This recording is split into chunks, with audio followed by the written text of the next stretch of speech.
So we'll call the meeting to order. The first thing on the agenda is agenda adjustments. And I know Michelle, well, Michelle's not here yet, but assuming Michelle is here on behalf of the planning board, she has to leave by 7, so we're hoping to move that up on the agenda until right after the approval of the minutes. So I'll make a motion that the agenda be adjusted in that format.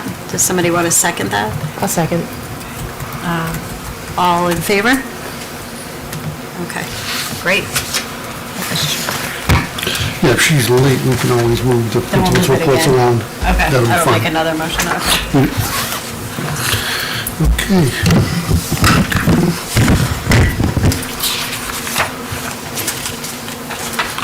All right, so we don't. I'll proceed with the nominations recognitions. Okay, sure, yeah. Okay. I have a number of nominations tonight. The hiring groups at both CSTA and RMS have been diligently working. So what I will do is I will provide you the individual name, their position, their school, and what step they're on. So first is Elizabeth Buckman, and it's Bucknam, and she would be a .6 reading specialist at RMS. She has a bachelor's in biology from Colby Sawyer, her master's in education from Lesley University, and her specialist is curriculum instruction from UNE. She'd be at master's plus 45, step 14.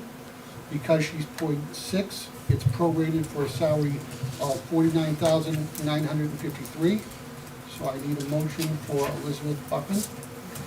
I'll make a motion to accept the superintendent's nomination of Elizabeth Buckman for the position of a .6 reading specialist at RMS at a step 14, master's plus 45, and a salary of $49,953. Do we have a second for that? I will second that. Okay, all in favor? That motion carried. Next, I have Michelle Guzzardo.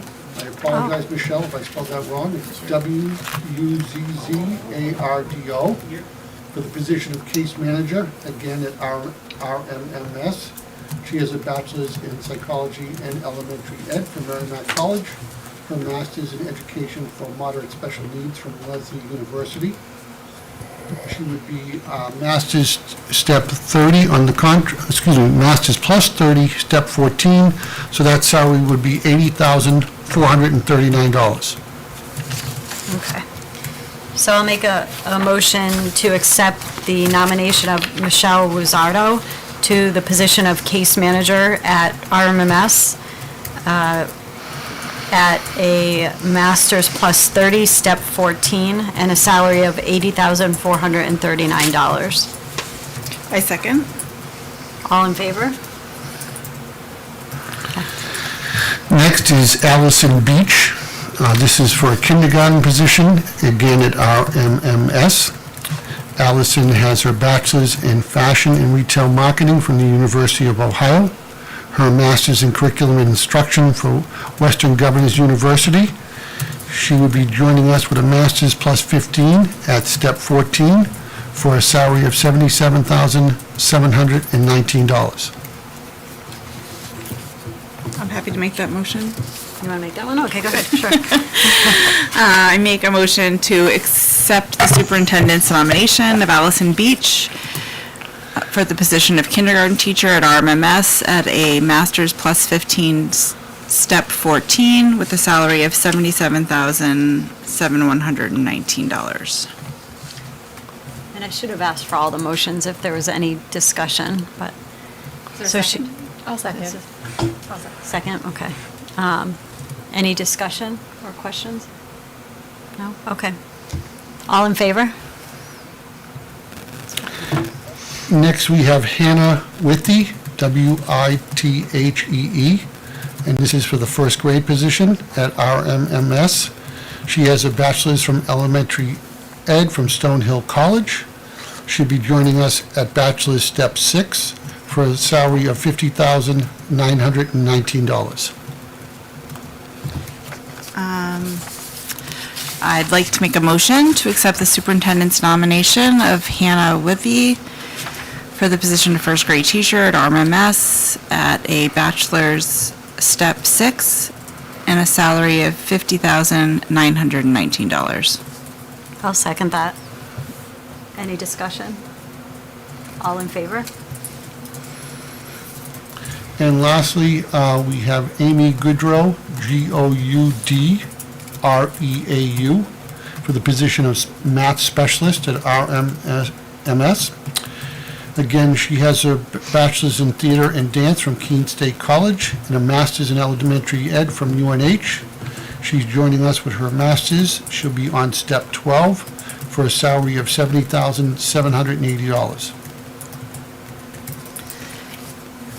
I can do that one if we want. I'll make a motion to accept the superintendent's nomination of Amy Goudreau for the position of math specialist at RMMS with, on a step 12 master's and a salary of $70,780. Is there a second? I will second that. What, could I just, as far as discussion, ask what her experience is with math?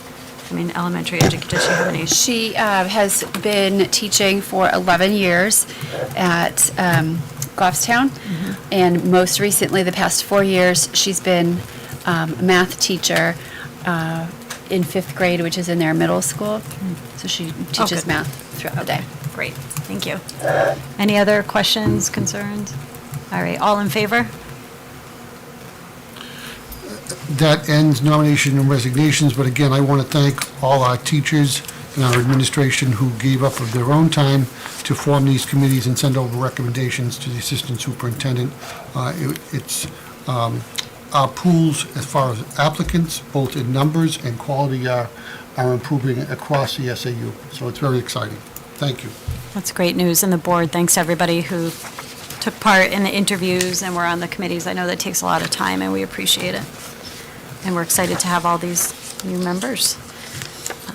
Okay, so now we're moving on to approval of minutes.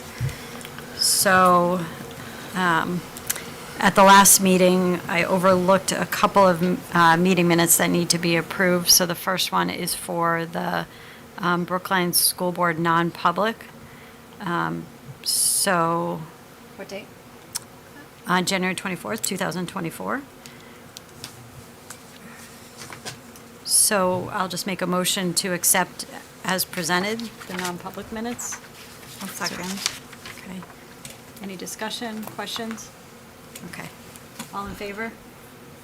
And actually, Johanna, I'll abstain. you know, Yep. yep, you're abstaining. Okay, so 4-0-1. And then the second one is the deliberative session on February 7th, 2024. And I'll make a motion to accept the following amendments. On page 3, line 7, replace Hollis with Brookline. Page 9, line 26, correct the spelling of there. Page 10, line 44, correct the spelling of miss. Page 12, line 44, issue should be plural, so issues. Page 13, line 21, and page 14, line 1, delete the reference to the speaker and their address as the individual simply provided a motion. Page 21, line 8, replace address with addressed. Page 22, line 14, consequences should be singular, consequence. Page 32, line 33, delete repetitive reference to the speaker. So I'll make a motion to accept those amendments. Second. All in favor? I'll abstain. So 4 again, 4-0-1. And then for the organizational meeting on March 27th, 2024, I will make a motion to accept, oh, those were the ones that were offered. I don't have those on mine. Those were sent in an email, I think. Okay, thank you. I'll make a motion to accept the following amendments. On page 11, line 18, delete however. And on page 11, line 37, delete as Patriots Day. Does anybody second that? I'll second. All in favor? I think we can all vote, so 5-0. And then I think. Mid non-public. Non-public is the last one, okay. And then I'll make a motion to accept the meeting minutes from the non-public meeting on March 27, 2024 as presented. Is there a second? Second. Okay, all in favor? All right, 5-0. All right, so we were going to have Michelle speak next, but Could I suggest that we have Dan do the principal's report? That'd Just so be the board is aware, Tricia is out sick at this point, so Dan's going to cover both reports because it's also too early to open up public input Okay. from the schedule. So if you would jump in, Dan, and Absolutely. All right. Good evening, everyone. Our enrollment in Brookline still continues to hover around the same enrollment. We are at 587 students currently in Brookline. We've had a very busy month. Everybody's excited for vacation coming up soon. On Monday, April 8th, we had our solar eclipse day, and on page 5 and 6 of the principal's report at CSDA, there was a group of about 80 students and some teachers and parent volunteers that came out and enjoyed the solar eclipse. We also want to thank Gina and her ability to acquire some grant funding to help get the safety wear for all students in the district. Just this past Monday, we had our grade 3 held a New Hampshire SAS, and that's our New Hampshire statewide assessment system testing, and we had a family information night. Our grade 3 team was interested in having all families attend. We had probably about a quarter of our third grade families come, but it was a nice night. We did a presentation. We introduced what New Hampshire SAS was because this is the first year our third graders test. Just bringing an awareness of what the assessment is. We really talked about how it's one data point and how it informs instruction, but again, it's one data point. We talked about making sure that students get, they're rested, eating a healthy breakfast, what they've done over the last few months to prepare for the assessment. Our third grade teachers have done a phenomenal job of, since January, I'd say, doing modules and practice assessments just to acclimate the students with what the test looks like. So I want to thank our 5 third grade teachers for just opening up that for families to just get exposed to what our testing looks like. This month, throughout our district, we have Traffic Safety Month. So if you haven't seen, we have electronic signs outside our front entrance. We have billboards also at our entrances, posters, banners, just to create an awareness about traffic safety. And we are also doing an elementary contest for bike safety posters, which are due at the end of this week. And the winners from each grade level will receive a helmet. We've also acquired another set of helmets for students that may not have helmets that are in need. So we're going to be getting those delivered to us as well. But again, this is a district-wide safety month, and it's been going on for, I think this is the 3rd year now, so it's been going on very well. We also have announcements in our newsletter. Today, Hollis Brookline Middle School visited grade 6 just to introduce to them what the middle school is all about. It's kind of like a little mini orientation, I would say, just to meet and greet the principal there and get excited for next year. And that happened this morning. Also, grade 5 had Squam Lakes visit at CSDA.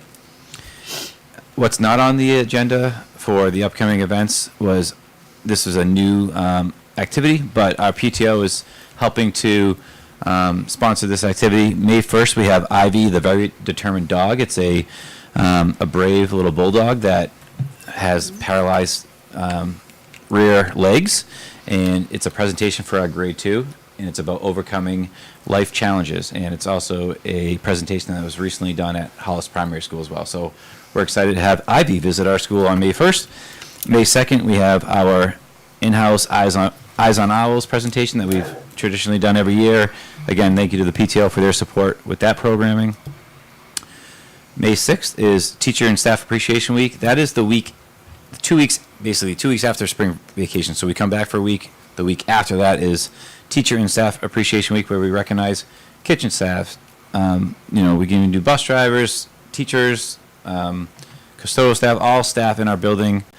So that's a fun week, and our PTO does a lot for that. And then May 7th through the 10th, grades 3 through 6 are participating in SAS testing for ELA and math. So that will happen May 7th through 10th, and typically that happens right away in the morning, and there's a day or two for makeups. On May 7th, CSDA is holding their STEAM night. It's from 6 to 7. It should be a wonderful event. May 13th, grade 3 has an in-house presentation for geodomes, where they look at building structures and geometry, and it's a good cooperative activity that all of our third graders participate in, and we've been historically doing that for many, many years here. Then grade 5, luckily, has another New Hampshire SAS assessment on science, so that's May 14th. And then May 15th, grade 1 is attending Stone Zoo for a field trip. May 21st, grade 3 has an in-house presentation on historical women, and then May 24th is our CSD Memorial Day program.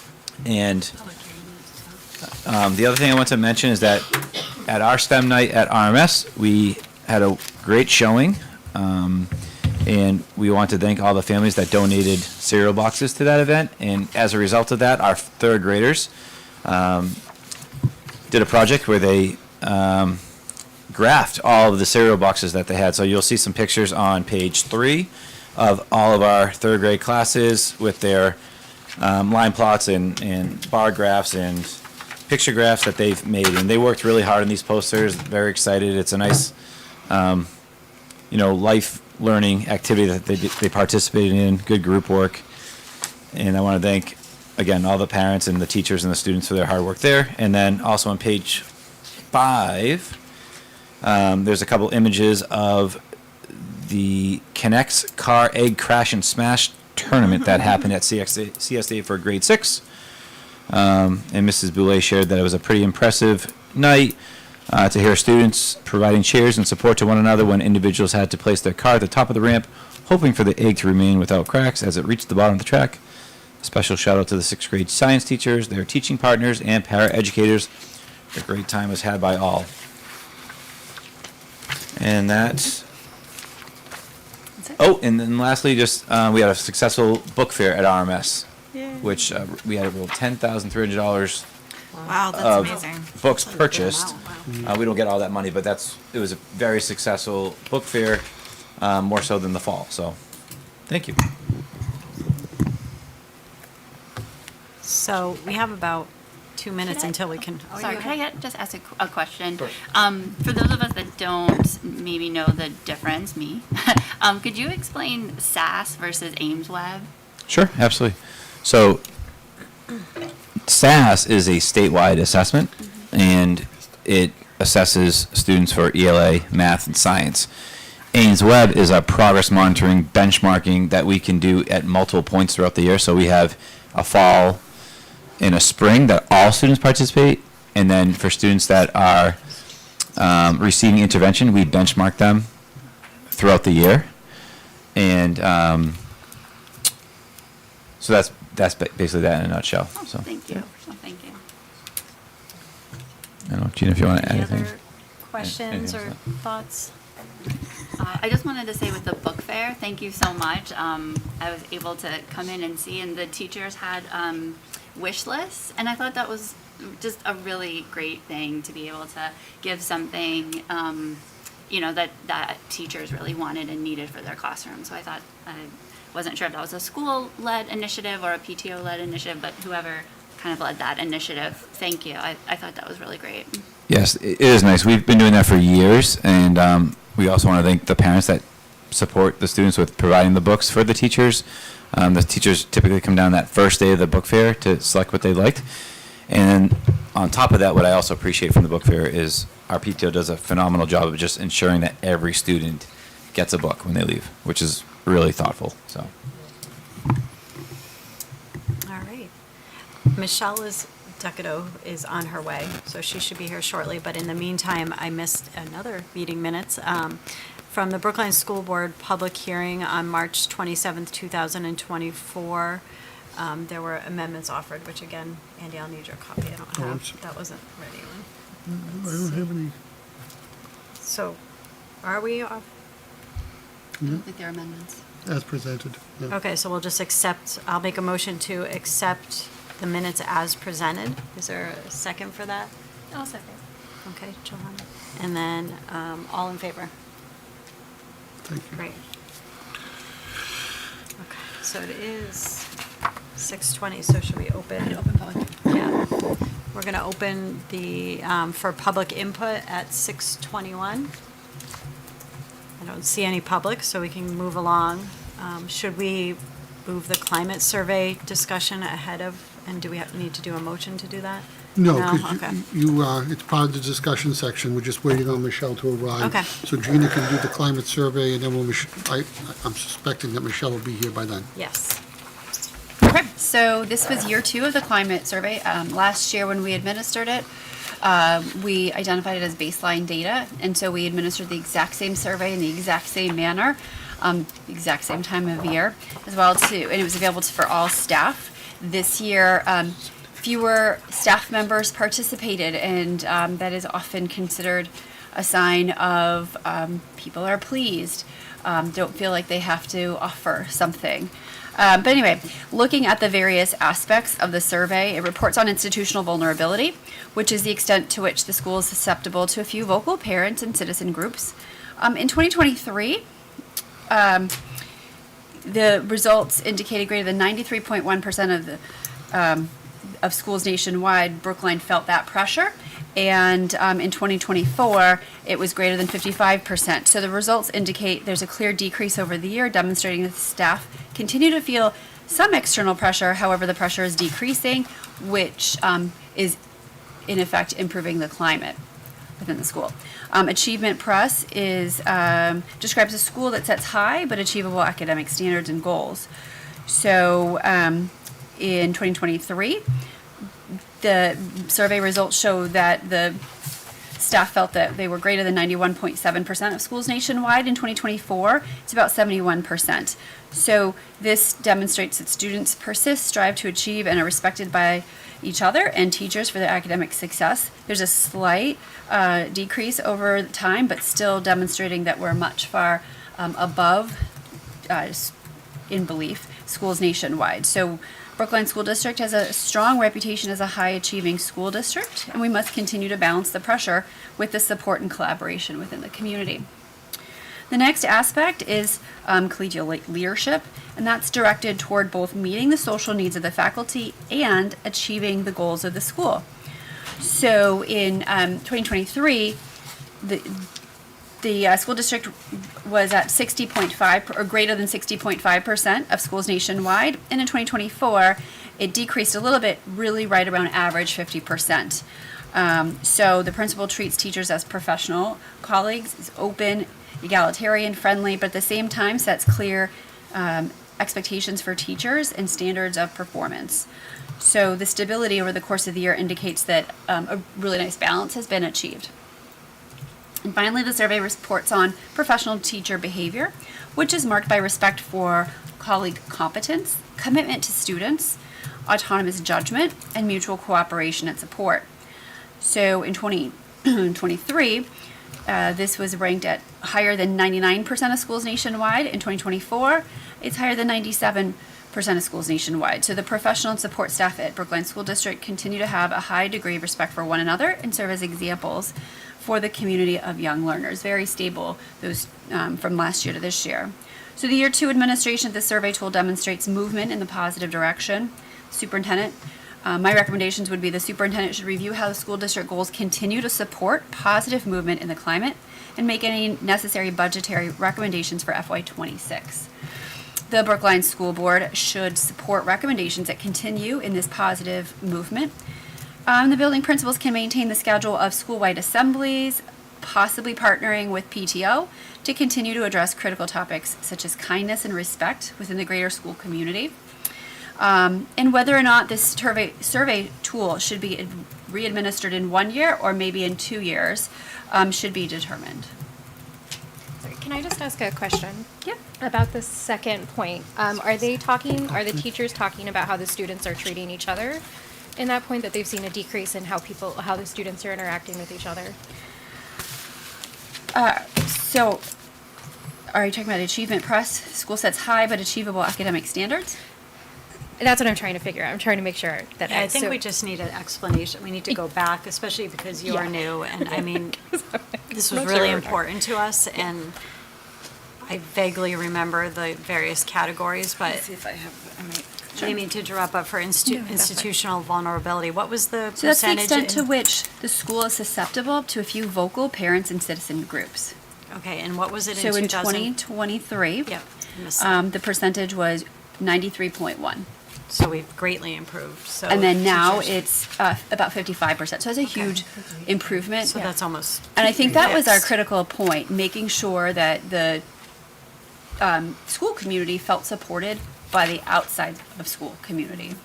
So it's fair to say then, based on this, that teachers are feeling a lot more supported when it comes to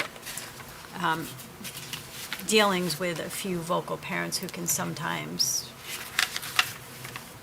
make things difficult. Okay, Correct. all right, so that's a huge improvement. Yes.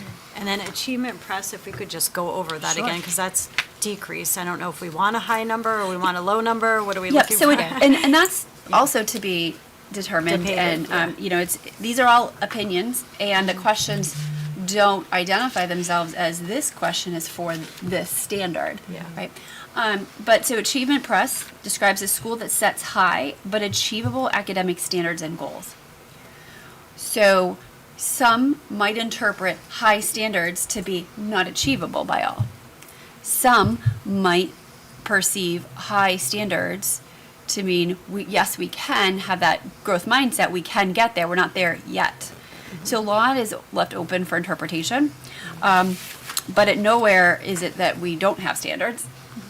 We definitely are focused in that area. So last year, the raw score was 659, indicating that it's higher than 91.7% of schools. Some can interpret that as being the focus on academics might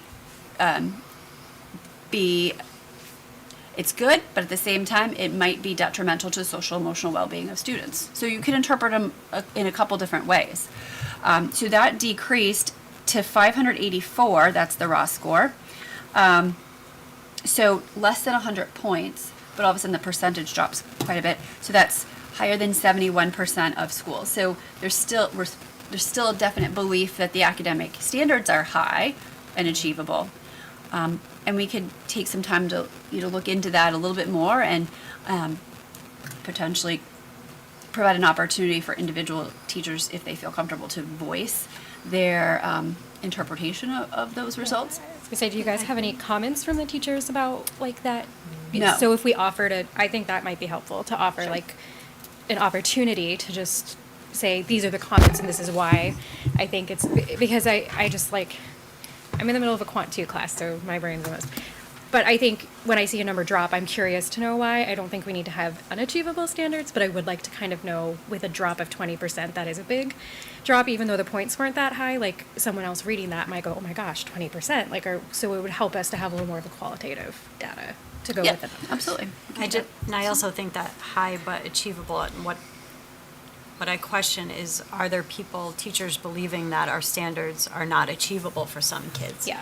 And that's another concerning. point, right, and that's Yeah. another aspect And who of are it. those kids, and what are we doing to support those students? Can I just jump in for a second? There's a lot to, I mean, at some point, could we also maybe review the questions again? I didn't, Yeah, I feel like, sorry, I was looking in my binder to see if I had, It's the OCI climate survey, so it's, you type that in and you can Okay. readily see OCI. it. and then the other thing I was gonna ask too, Gina, is last year you gave us like a nice little handout, like a, can you give us that again this year? Okay.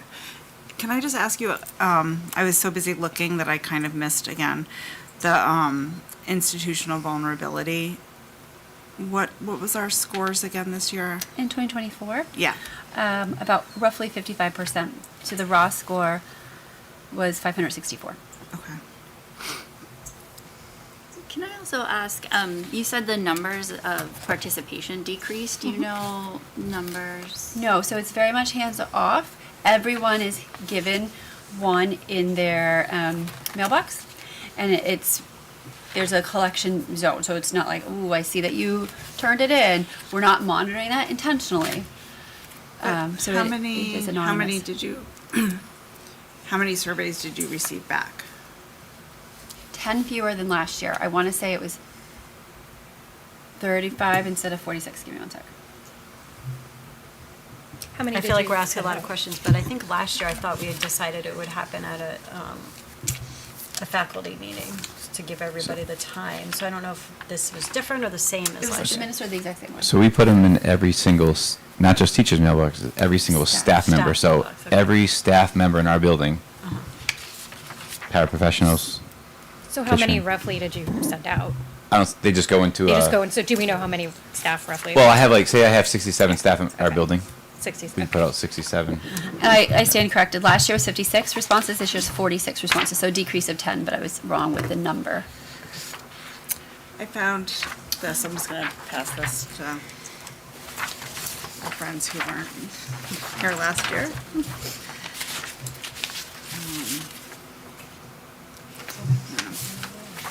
I will say the drop in the number of responses does not concern me. Because when I'm happy with things, and this is optional, and I've got 1,000 other things to do, I'm Right. good. I don't need to respond. And I think that that is probably given the responses that we saw, and that you saw from this year, and the consistency and the moves in a positive direction, I would think that that is probably a fair assessment as to why we had that drop, so I'm not necessarily concerned. I would be concerned if we turned around and tried to make this a mandatory survey, because then I think it becomes very clouded, and I want to just put that out there in case anybody's kind of mulling that in their head that this should be mandatory. I would not You know, and think it should be. while I don't know who submitted them, I have heard that some of our new staff don't feel like they can, they're able to, we make it available, but they don't feel like they've been here long enough to provide feedback. And, you know, we did have quite a few new hires this year. Which I also appreciate, and I also know if new staff were unhappy, They'd still probably figure fill it out, yeah. They'd probably fill it out, so I think that still stands the same. But I do appreciate that, if they don't feel like they gave a true, honest assessment. That's very respectable and appreciative.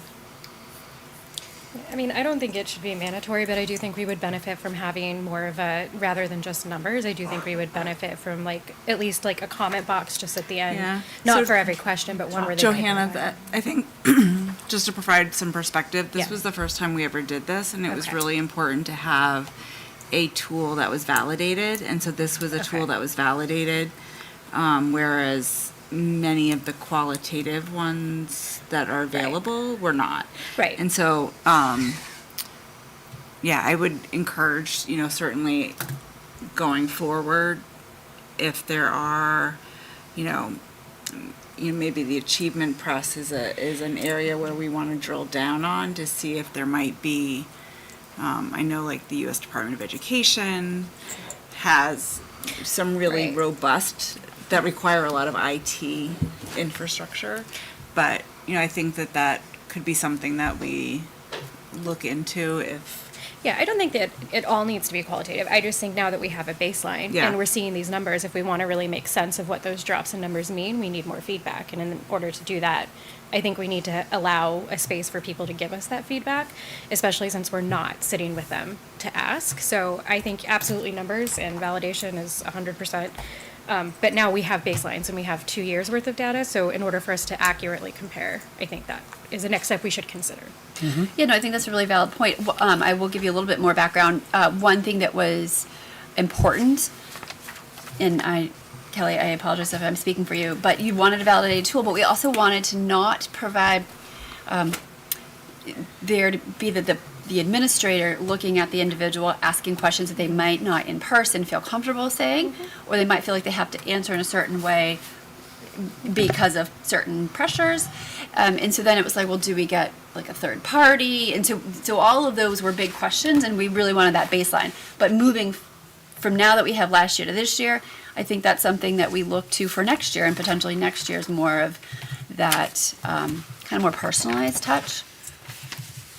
I don't think it has to be done face to face necessarily if you still feel that there might be pressure to to say, oh yeah, Dan's great, when Dan's sitting right there, of course, I think. But even if you just gave them a box, Yep. or like, hey, or we focused down, like Kelly said, on one question and just provided a, like, can you tell us why you, like, why you felt, or just give us a comment, I think would still be good information.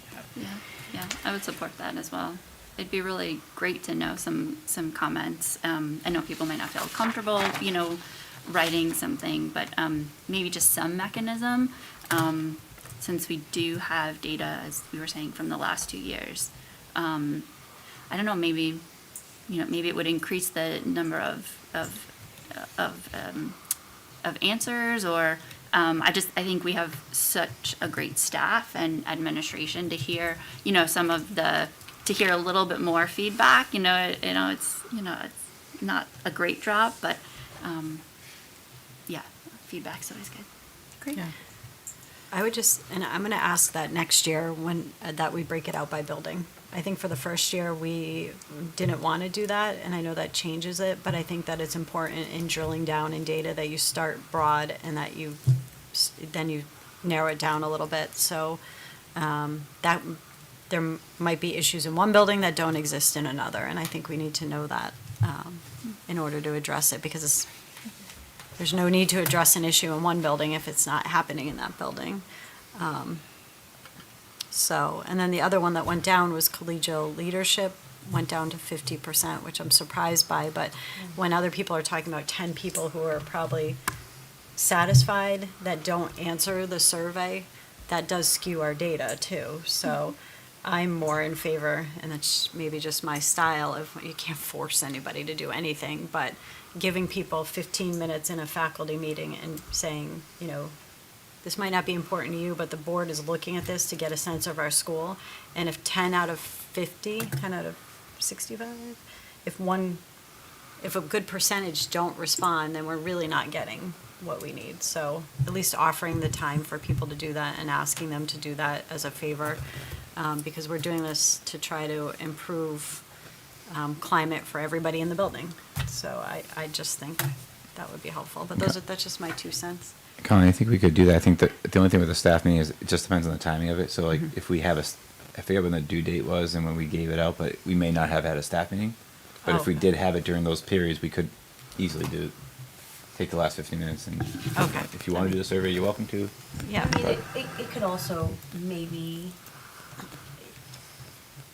there's something about having everybody kind of sit together and do it versus maybe one of us stepping in if we could to the staff meeting to just say, hey, tomorrow in your mailboxes or on your way out, we're asking these for all the reasons you just said, right? Like, and maybe at that faculty meeting or staff meeting, you can provide the 10 minutes if people want to stay.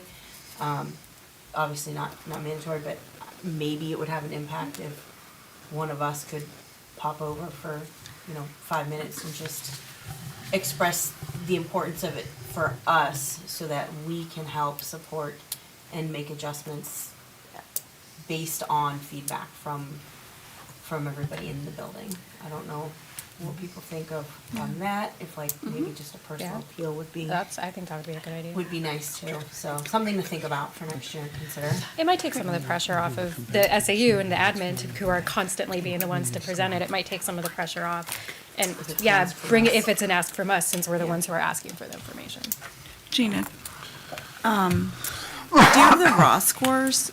Because I was looking at the OCI and I was looking at the website, and so I think, we're interested in learning a little bit more about that achievement press change. And so the item numbers that are included in that are items 7, 11, 15, 16, 17, 19, 21, and 24. So I'm wondering, if we're concerned, is it that children don't feel like they can meet the standards, versus, students who seek extra work to get good grade, so they're just, I didn't know if that would help us to try to maybe have an idea of where that decrease in that Could I score make is a coming from. suggestion? Kelly, and I believe Colleen, you were on the subcommittee, if you will. If maybe we schedule a meeting to talk about that, drill down, and then potentially look at a different tool potentially to kind of drill into that, or in a different way to present that, and then we can make the decision, does it make sense for next year to really just focus on those, or you don't want to over-survey, and striking that balance, and then potentially, so maybe year 3 we kind of drill down, and then year 4 we circle back to the overall survey, see how that compares, and potentially we add the box, but let's, maybe let's kind of do chat that about it. offline. Yeah, I think that makes I think sense. that's a good idea. And I do want to just be cognizant of time. I feel like we're wrapping this discussion up, but I called Michelle in here earlier, and now you have a time limit of 7? I need to, no, 7:30. 7:30, okay, all right. Anything else, though, on this?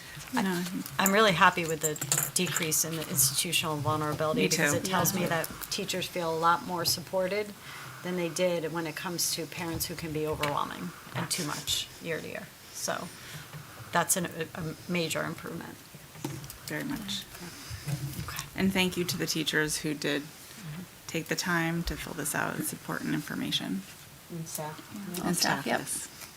Great, thank you. Thank you. All right. So we can now move on to, Michelle, if you're ready, the CIP discussion. So Tracy and I have been working with Michelle on completing the CIPs. So maybe, I think we talked about a couple of things, where we're at with the ones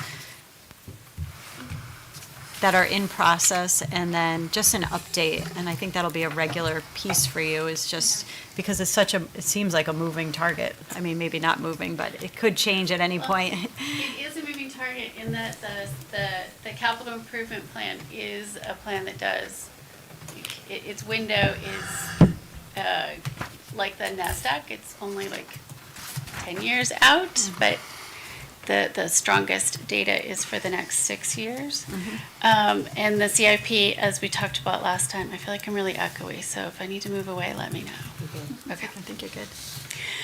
The CIP is one of the many planning tools that we use here in our community to help us manage growth so that we are growing our services, town services, school services, at a similar rate as to our population. So we're not seeing a sudden increase in the number of ambulances and then a decrease in population.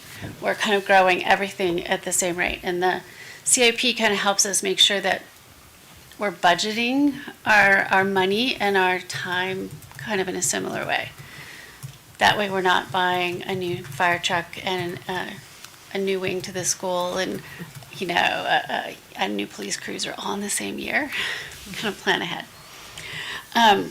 But I wanted to come back to that because I had a couple of other things I wanted to ask about that. The CIP, right now, we have one submission that's complete from the SAU, which is about a new boiler. Is that ring a bell? Okay. And then we have 2 others that are in process, 2 other submissions that are in process, and that's the one that we worked on in March.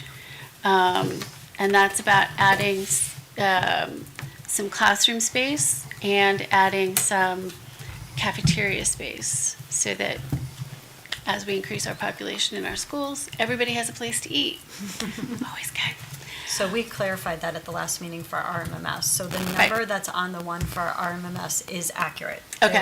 It was an alternative Right. proposal, so we'll go with the main proposal.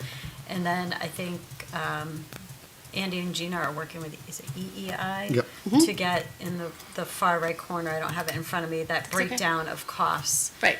So We that just need to- should be, yeah. yeah, once we get that, Great. should Andy communicate directly to you? That would be or- great. Okay, all right, perfect. But having the CIP, this is Plan A, Plan B, Plan C. It's not that we're committing to this. This is literally on paper. It's not written in stone.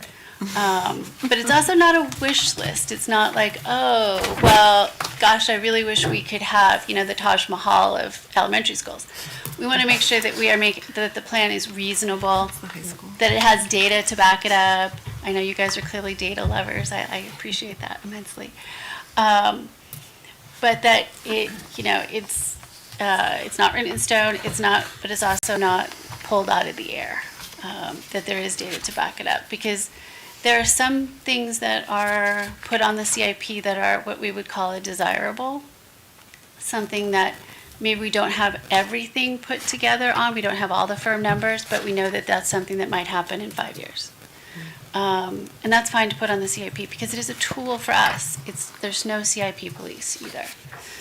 It is a tool for us to use as a way of planning for our community and our budget and our tax rate.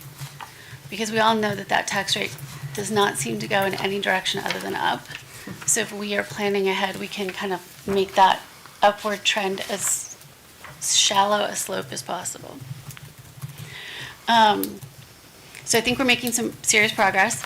We are going to, this is a living document, so we need to continue with this. I do want to make sure that we are planning for all contingencies, which is kind of like, that's what I do. And it does get to be a challenge because it can be very time consuming, so I super appreciate the amount of time and energy you guys are putting in to make this happen. Once a project is on the CIP, then it can always be adjusted. Obviously, costs go up, but also we might be able to change when things happen, depending on what, if we suddenly get a baby boom here in Brookline, we might need to change things earlier, or if things are delayed from building permits, we might want to be able to move that back as well. So a certain amount of flexibility. So we have a couple of good entries. We have some that are in progress. We need to keep working on them. They can't go neglected. It's that big project for the end of the year. You can't not do it. You have to keep putting a little bit of effort into it all the time.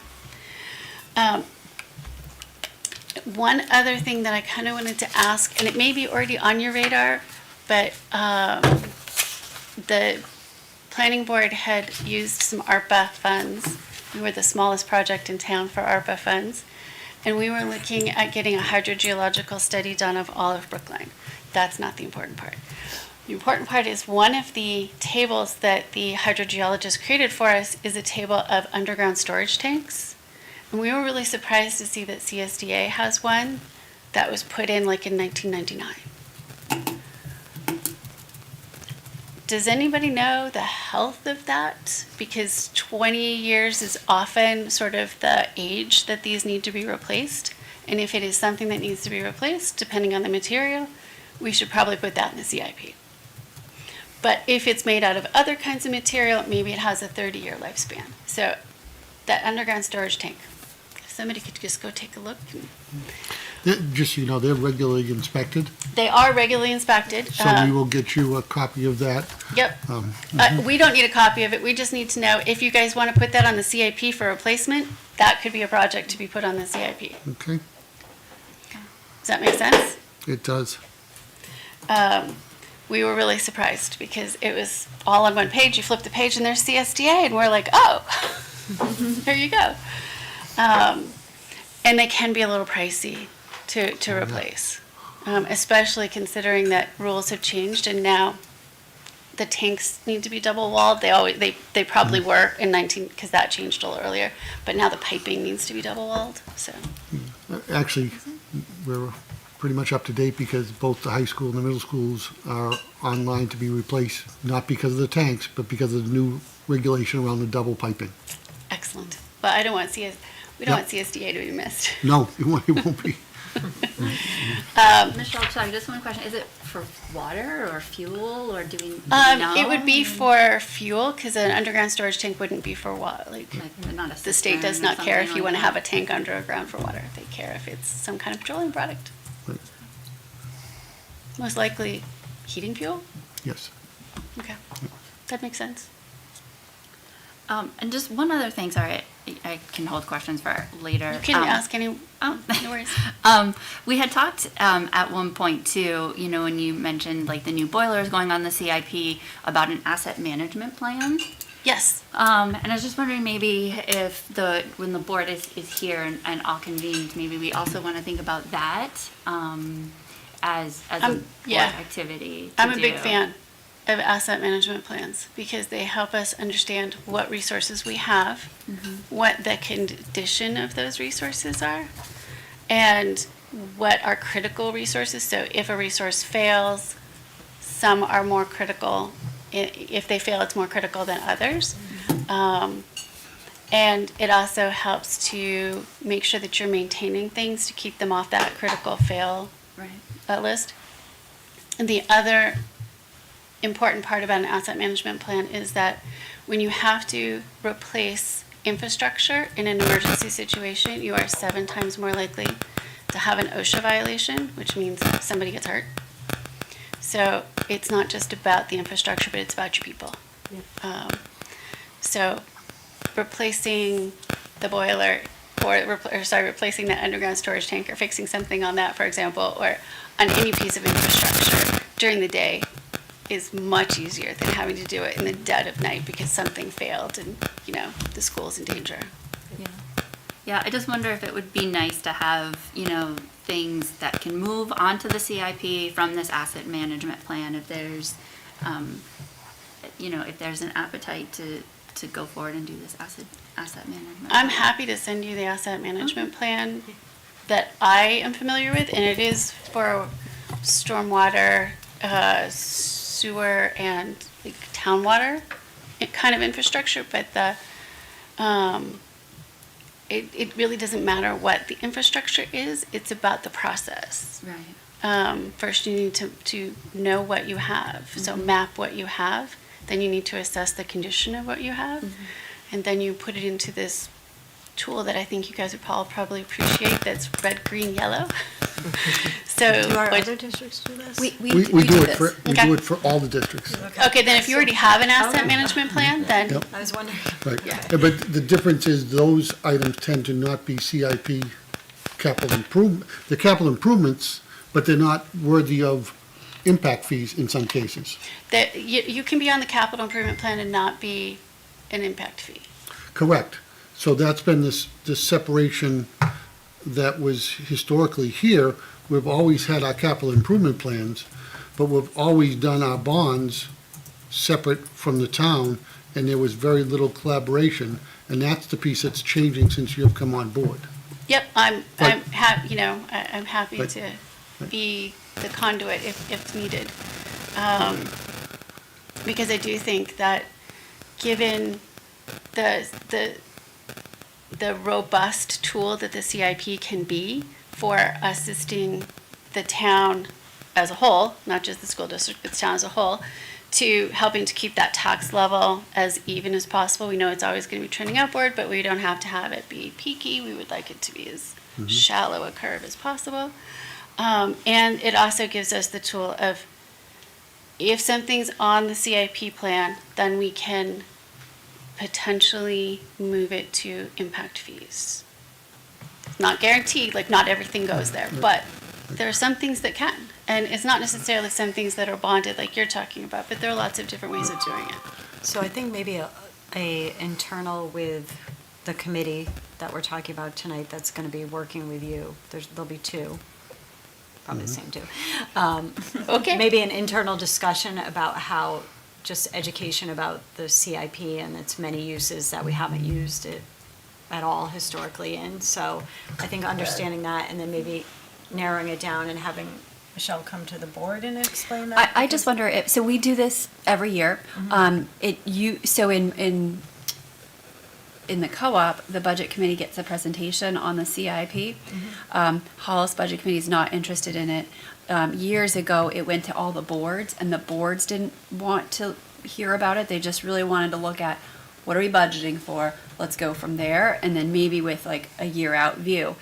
I wonder if, and this work is done, depending on vacations, et cetera, around June. I wonder if it makes sense once we have the updated review of all of our facilities, CIP, to have that presentation to the board so you can sort of see baseline what we've been doing for years, and then have Michelle come back and say, this is what their view is, and then how do we work together? Sure, that sounds Yeah, good. that's great.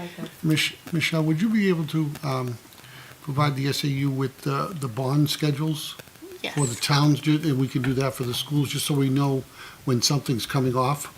We're very Yes. aware of the school projects, But obviously, if we have something coming off the town, we don't know Want to that. replace it. Well, that's kind of why we're looking at Yeah. it, because I wouldn't want to propose something in a year that nothing's coming off Okay. for that tax purposes. If we could delay it and find a year when something was going to come off, so there wouldn't be that tax spike. Okay. Well, the CIP, does help us do that. So always give us the projects, always talk to us about the plans, even if they're only half-baked, because then, like, obviously the half-baked ones aren't coming in, like, right away. They're the Right. ones we're going to be considering later on. But that can really help us think about, where things are. And we might move things back and forth a little bit, a year here or there. Because we do want to talk about impact fees and how we want to make sure that those are also pretty steady. And if we know something's coming off, then we might move something forward a little bit. Exactly. Because we you. want to make sure that we are, the people who are moving into Brookline, who are contributing to the growth, because it's a great place to live, are also contributing to their share, their little tiny piece of that pie of what we need because we're growing.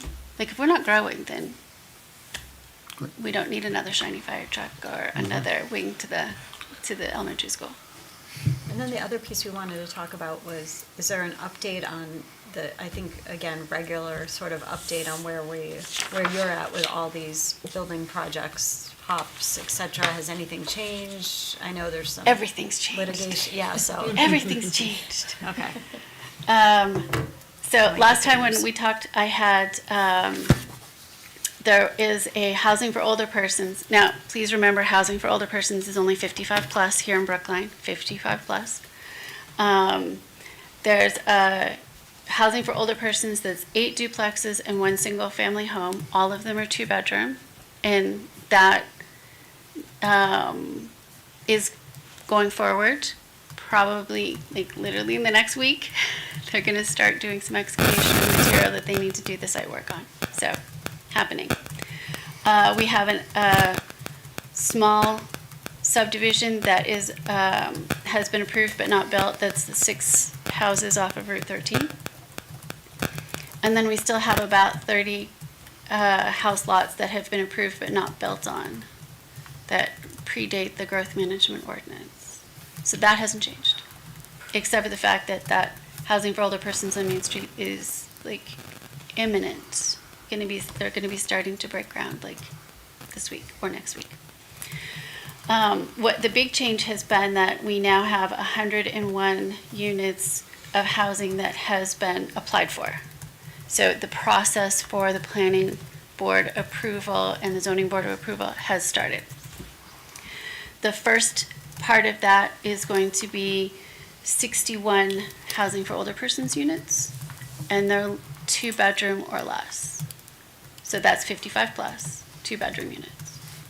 And then there's going to be 40 workforce housing units, and a workforce housing unit is just a more modest size. It's not the McMansion, it's the more modest-sized home for people like me and the teachers who work here and the police officers in town.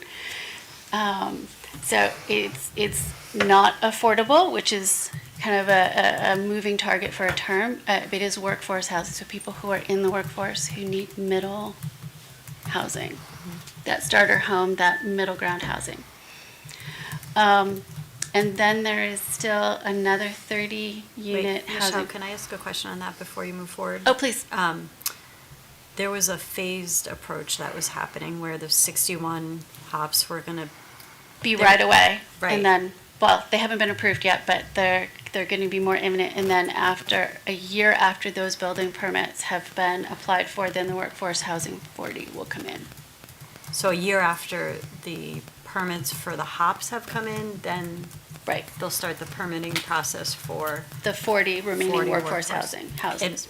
what's our estimate of, I mean, if somebody, is it still Oh. 2027 that That we're is going to get still- the second phase or the beginning of the first That phase? is going to be probably the beginning of the second phase. 2027 will be the beginning of the second phase? Correct. Okay. Is it the application for the permit or the approval of the permit? Yeah, I don't get that. It's right now, the way it's laid out is that the 58 of the housing for older persons building permits will be applied for, and then 365 days later, they'll apply for the 40 workforce housing permits, building permits. But if the HOP was applied for today, Two Then- different layers of approval. okay, Planning board approval, which just approves the whole, this is Yep. how we're going to lay things out, but then there's the building permit approval process, Okay. where it says, okay, this is the exact number of, nuts and bolts you're using. okay. Thank you. We also have an additional 30 units of housing for older persons that has been through the zoning board of adjustment process, but there's been no application to the planning board. So the big question you guys are all asking is, so how many students, how many kids will be here? I have really struggled with trying to figure that data out. I think you guys will appreciate hearing for me showing my work and explaining how I came to what I know, because I think it is telling it how hard this is to figure out. Planners do not have a magic 8 ball. I wish we did. And talking with other planners around this region, none of them had good data on how many students there were in housing for older persons, and looked to me, said, oh, well, as soon as you collect that data, Michelle, you share it with us. Not the answer I was hoping for. So I tried looking at other communities that are close to us and got widely differing answers. And I'm like, okay, so that's obviously not the right question to be asking. So the bottom line question I figured out I needed to be asking was, how many households in Brookline have both somebody over 55, so eligible for that housing for older persons, and somebody under 18? Doesn't guarantee that they're going to go to Brookline, doesn't guarantee that they're not going to be homeschooled or whatever, but those are the two conditions. How many households would we predict in Brookline would have both conditions? So imagine a Venn diagram. So I went to the census educator here in New Hampshire, and I said, okay, help me find this out, because I figured the census, of course they're going to have this answer. She's like, what a great question. I cannot figure out how to get you the answer. So she went and found a statistician who worked for the American Community Survey, which is part of the U.S. Census.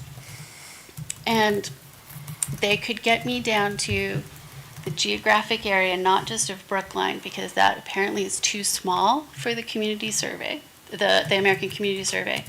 But we found they called it a PUMA, P-U-M-A. So our PUMA is Brookline, Hollis, Mason, Wilton, Limeboro, and Nashua. So it's a pretty small region, but it's not just Brookline. But anyway,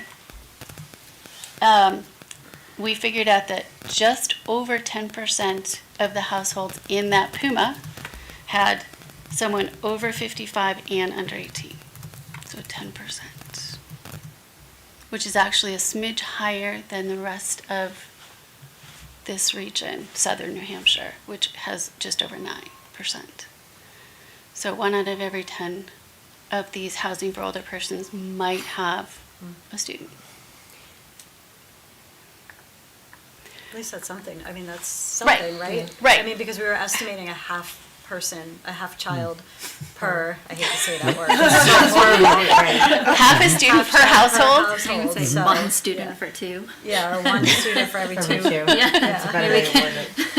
Yeah. I mean, So, and, yeah, And these are 2-bedroom units, so we here in Brookline don't have a huge experience with smaller households. About 96% of our households here in Brookline are single-family homes and are generally more than 2 bedrooms. So this is going to bring us a lot of experience. Maybe in 4 or 5 years, we'll be looking back and go, that 10% was a great guess. Because it is nothing more than a guess, but I think it's got some pretty good parameters and some good data behind it.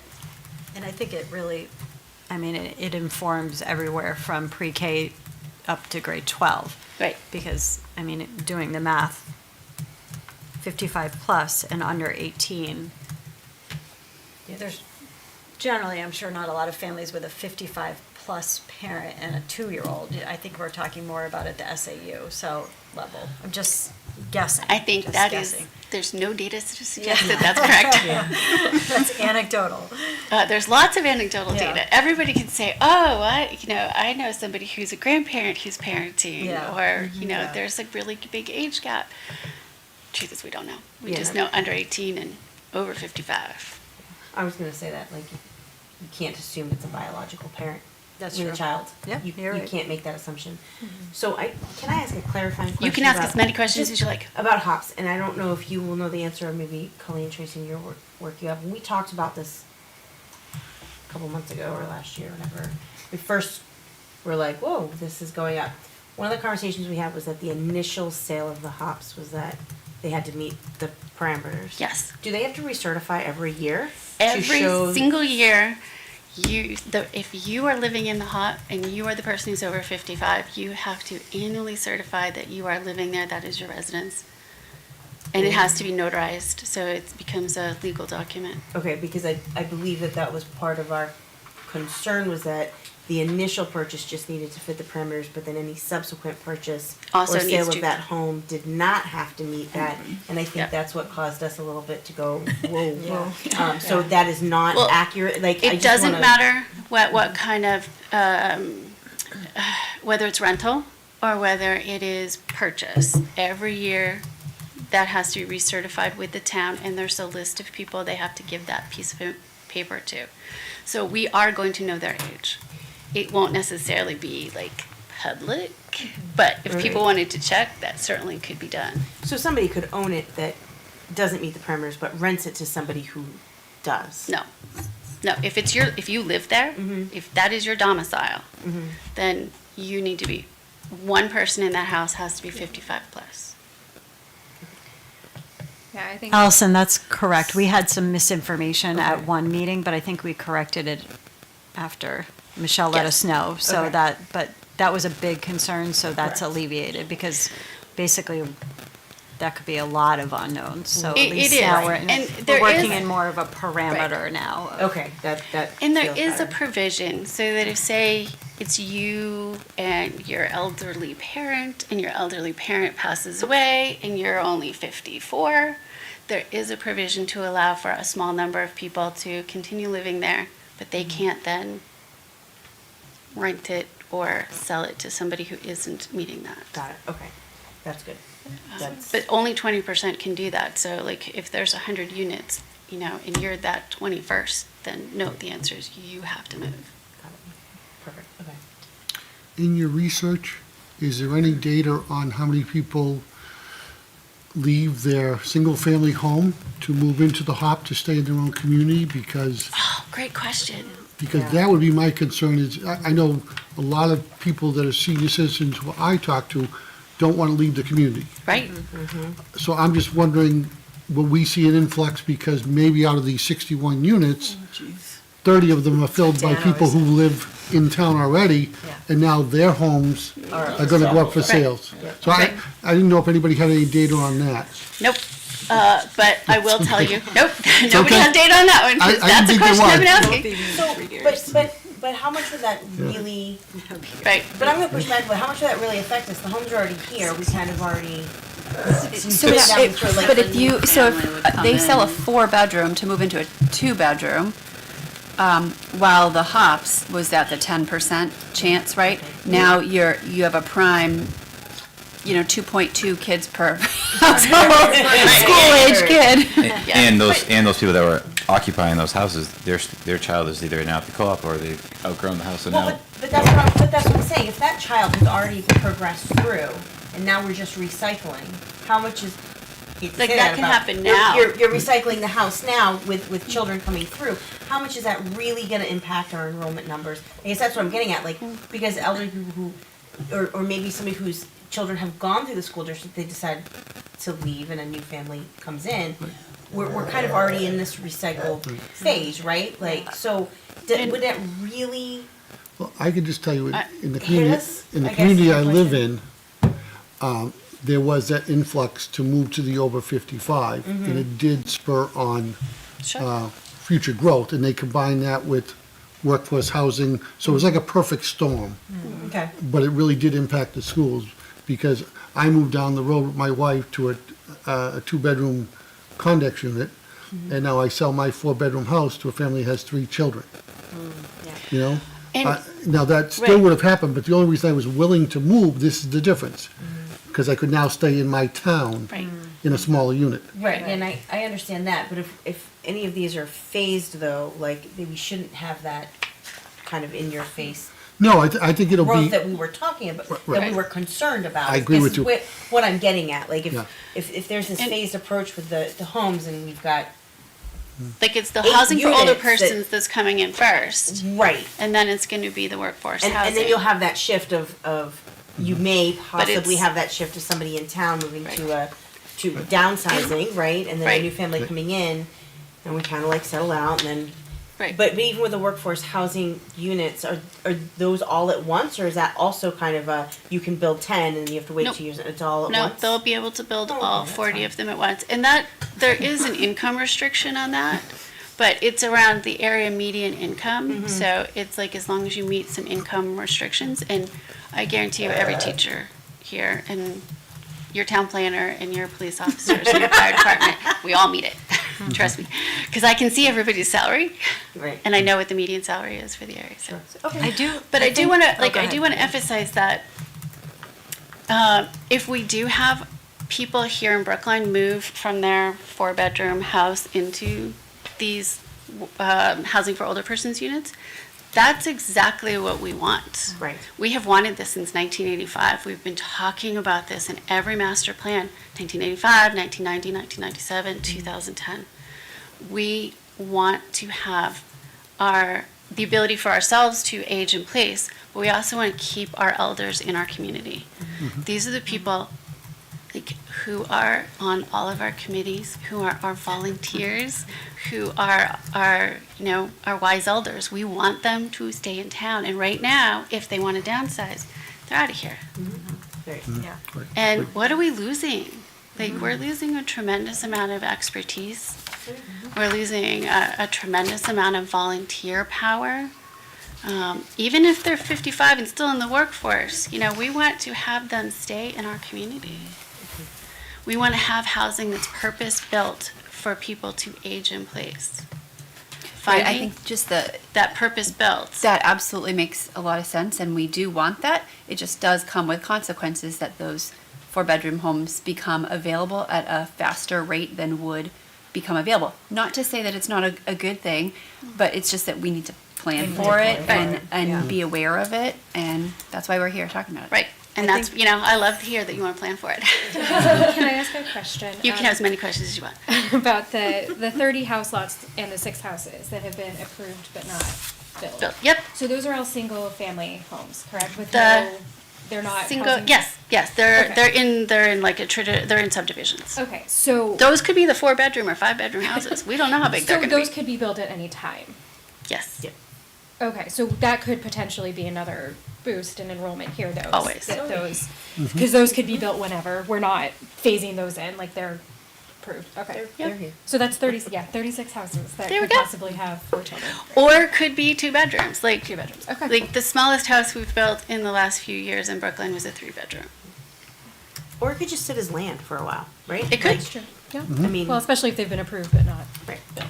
Right. Where does NESDEC, because I think we had a lot of concerns about all of this that was not covered yet under NESDEC because they had 0 multi-unit housing listed in all of their calculations. But NESDEC starts calculating based on when a permit is Building issued. permit, yeah, when a building permit is issued.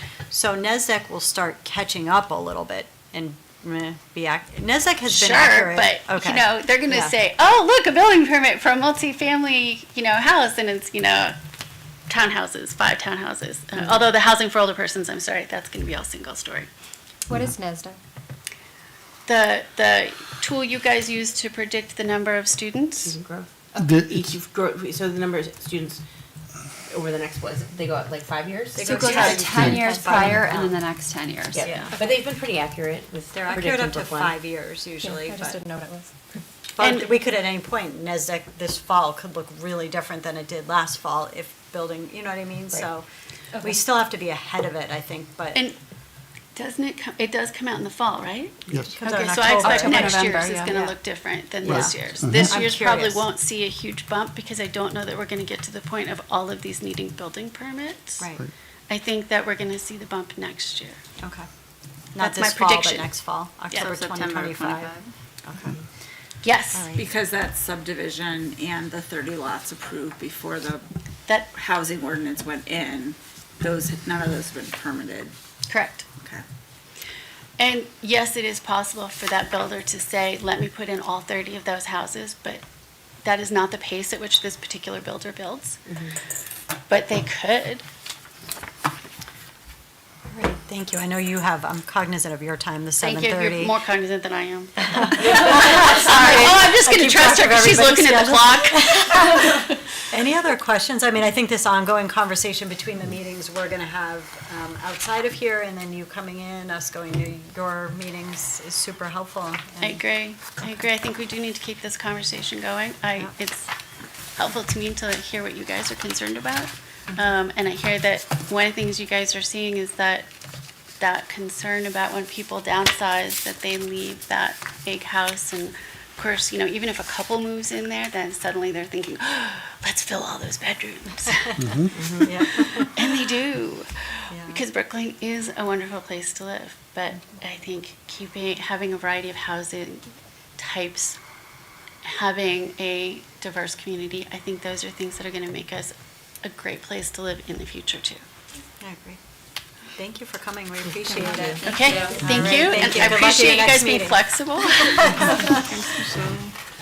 I didn't close public input, so You can do close that it now. now? Yep. Okay, I'm closing public input at 7:18. And then the next piece was an update on the strategic plan. In your board packet, you have a draft of the SAU 41 School District Strategic Plan. The strategic plan is a document done for the SAU board to kind of provide continuity and management across the 3 districts and provide guidance to the SAU. Excuse me. The plan, we spent quite a bit of time on it last summer and in the fall. And then, as typical, we get into budget season, and that monopolizes all our time.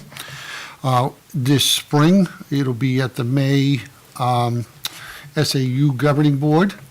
We will be talking about a survey that we'd like to administer to the community to get some feedback for that, as well as for those that are interested, speaking with Rick Barnes. Rick has done a lot of the work on this. For those of you who don't know Rick, he's our former principal at the high school who does consulting on a part-time basis. And then what you see is the demographics, followed by the history of our enrollment. There are a number of pieces that will be filled in around different awards and things that have been generated by teachers and staff in the districts. And then the format that he uses that has been successful is we break it down into curriculum, instruction, and assessment, but in each area, we talk about our strengths, our weaknesses, our opportunities, and our threats. And I would encourage you to look through those, and if there are pieces that you see or have concerns about, to let us know as we continue to work on this, with a goal of having it implemented this coming fall at the SAU board meeting. One of the threats we were just talking about is just enrollment in what could take place. So a threat isn't necessarily a negative, it's just something that is going to impact us from a planning purposes. We talk about student wellness, safety and security, facility and grounds, culture and climate, and then we go through district and community trends, and then we get into some specific goals. Obviously, we chose from 23 to 28, with 23 being the year we started doing the work on it. and 28 would be the year when the plan would next need to be updated.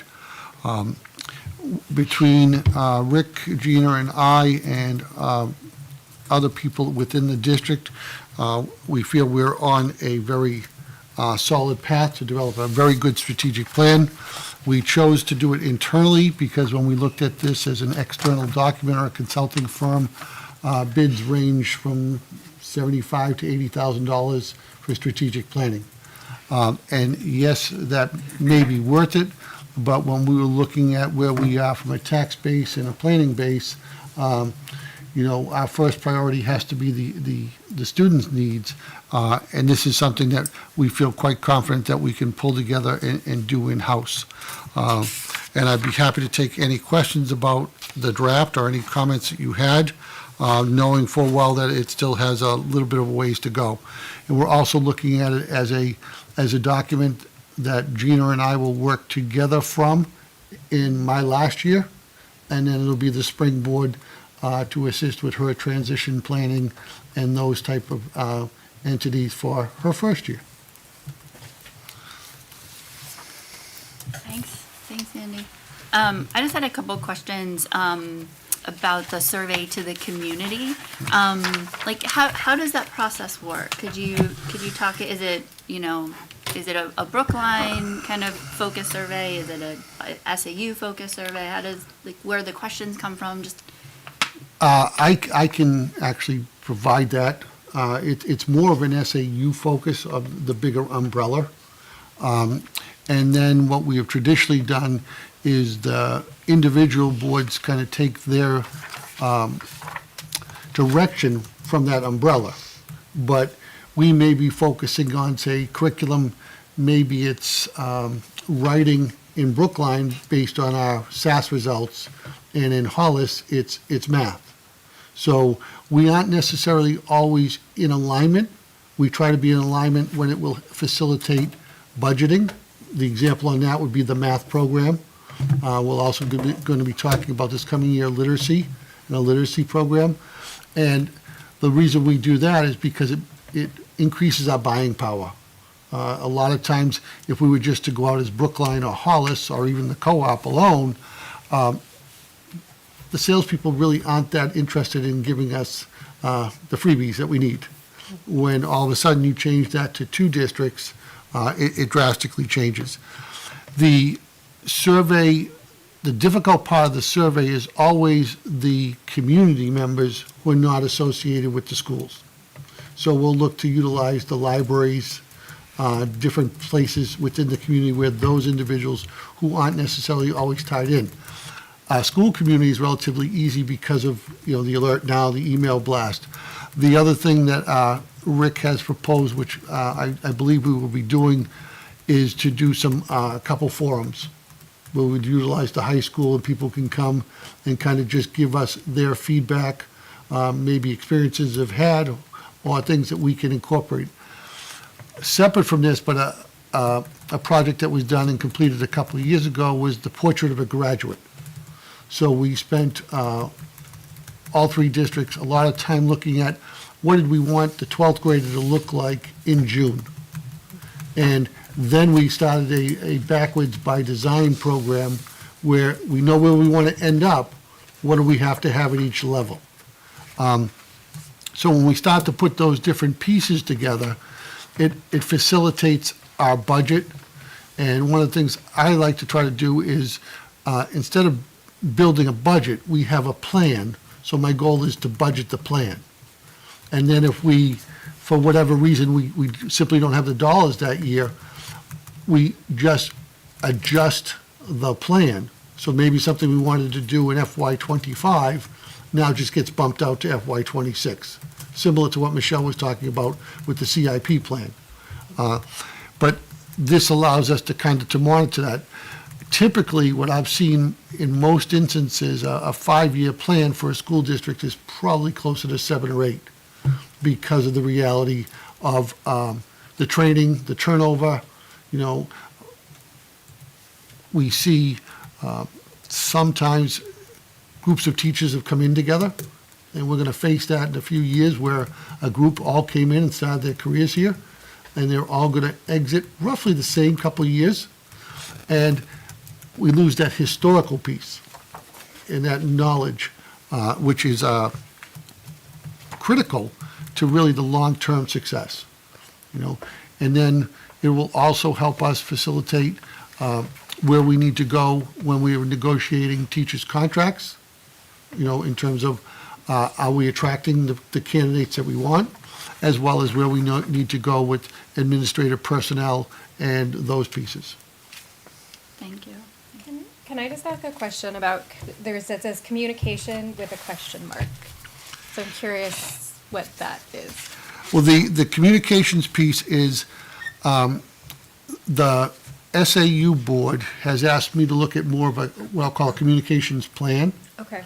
And the struggle, and what we'll talk about at the SAU board, is how many things we do to attempt to communicate, but how much more can we do? You know, and where is the value for our dollar, really? And again, I think the biggest thing that we're always looking for is the communication with families or individuals who do not have kids in the school district. And we see that a little bit with some of our board members who have been with us long-term, and their children have aged out of the system. Even they will say to me, I didn't know that, because they're no longer on that alert now, or they don't get the principal's newsletter. So we need to figure out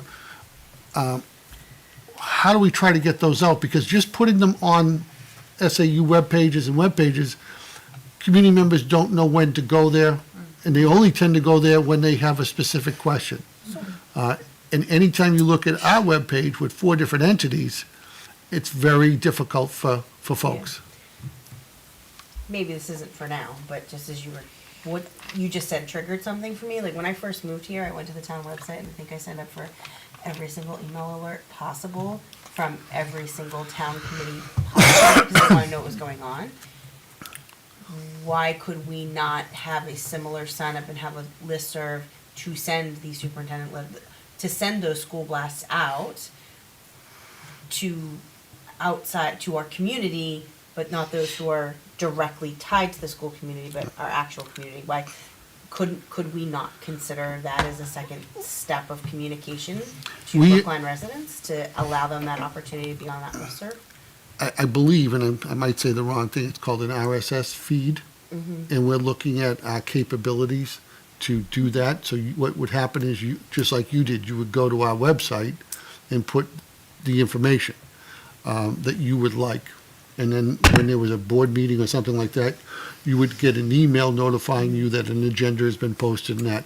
Now, it's a balancing act between board docs and all the different things we do and how they communicate with each other, because it's not necessarily always an easy task. Well, I think it's a good thing to be working on, because I think that is a concern a lot of people have, and I've heard more than once, is, but my kid's not in school and I'm not a mind reader, and I'm like, yeah, Right. okay, valid, Yeah. so. And I guess it's like from the opposite side of that for me is when I originally got here, we were putting in hard copies at libraries and things like that, and we'd go and we'd be picking up the exact same amount we had distributed. So then it's that balancing act between resources and time and that.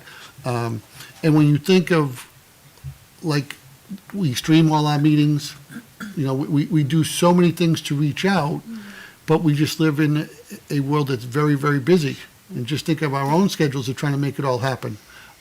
So what we're most likely to do is to delay reviewing something that has the least impact on me. Now, it might have a significant impact on you, like the school budget, but finding the time to make that the priority is difficult sometimes. Would it be an option, just as a question that I have just to throw it out there, to like maybe talk to the town about borrowing like the reader boards? Like if there is a big meeting, like a deliberative meeting, seeing if we could do something like that? Because I know like the reader boards get put out for town meeting and a lot of people see them. Yeah, we do that. The reader boards are used quite a bit. Okay. We're using it right now for the safety month. That's all coordinated through the Yeah. police and the DPW. Yeah. Okay. And it's just a matter of getting that word out. But really, by August, September, we're put out the meeting dates and everything, and we talk almost every month about some form of the budget.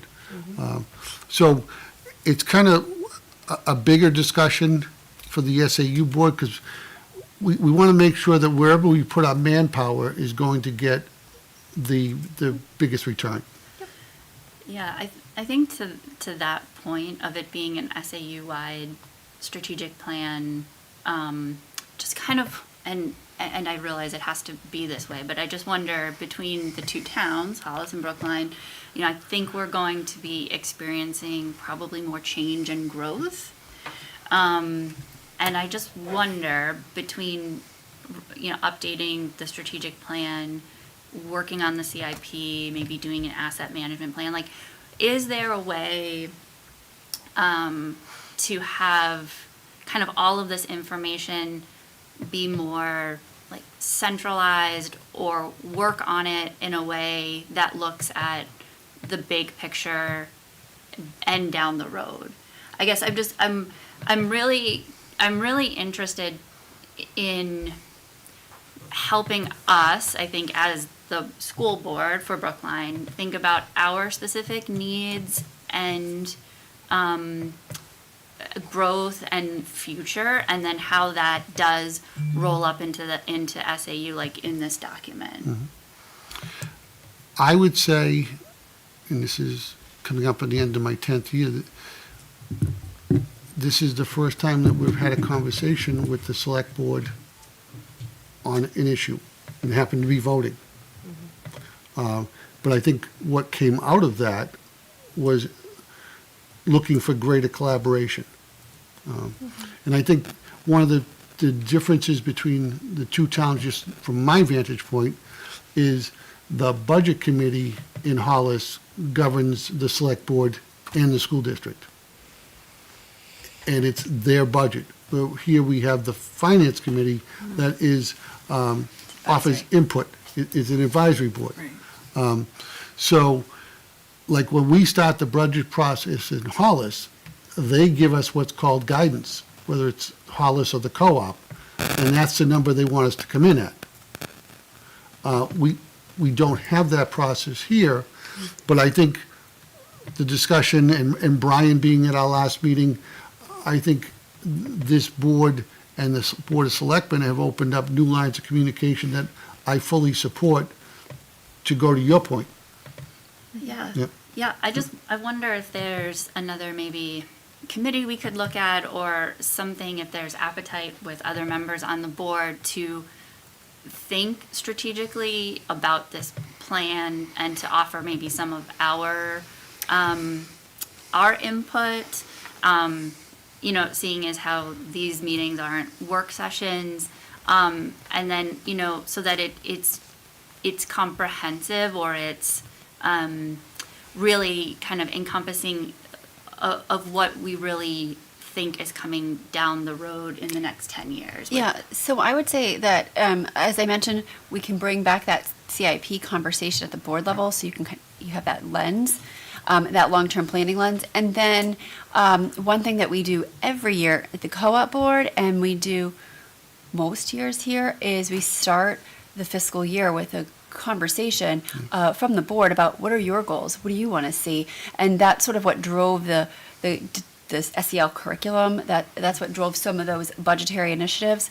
And at the beginning of the year, the September board meeting, the principals share their goals. The goals are directly related to the strategic plan, keeping in mind the capital improvement plan and the board goals, hearing from you.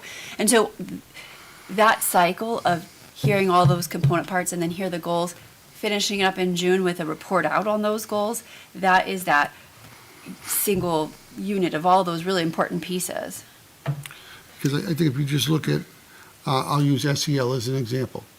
The board selected that goal that drove, I'm going to use the word instruction at the buildings.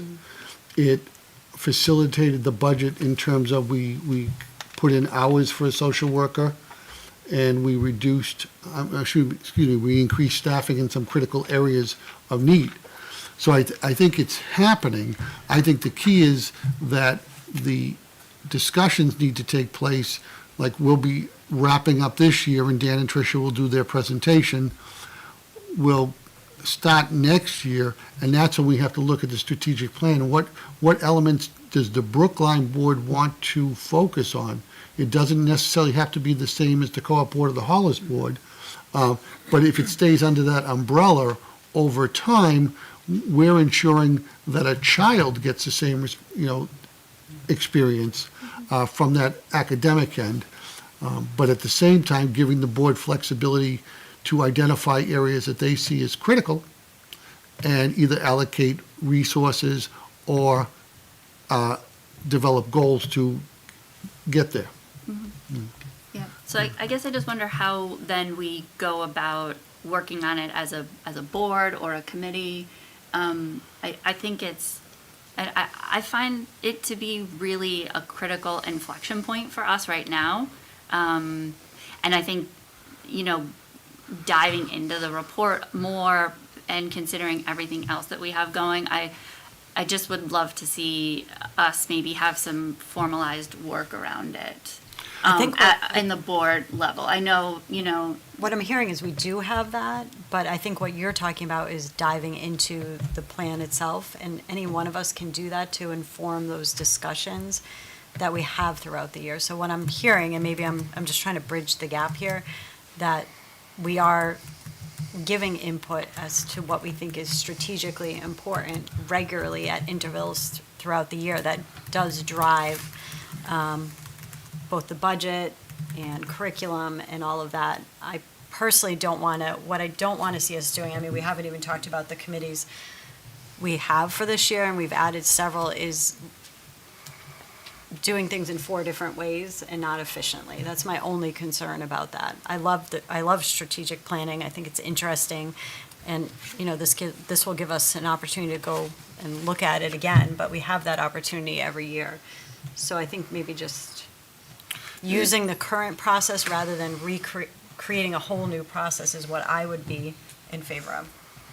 And I think, I would hope, Tracy, that you'll discover that's part of the piece, because once we do the SAU plan, we then look at those goals through the lens of each of the boards. So, and I tend to do it on my computer in an Excel spreadsheet, and one color is Brookline, one color is Hollis, and one color is the co-op, so that I can monitor it and engage progress. So I think there is a piece of that, and to be honest with you, as we talked on the phone, not all board members across the SAU like strategic planning. So those who are interested, like yourself, I have no problem if you want to be involved in that. Because again, sometimes it's difficult getting people who like this type of work.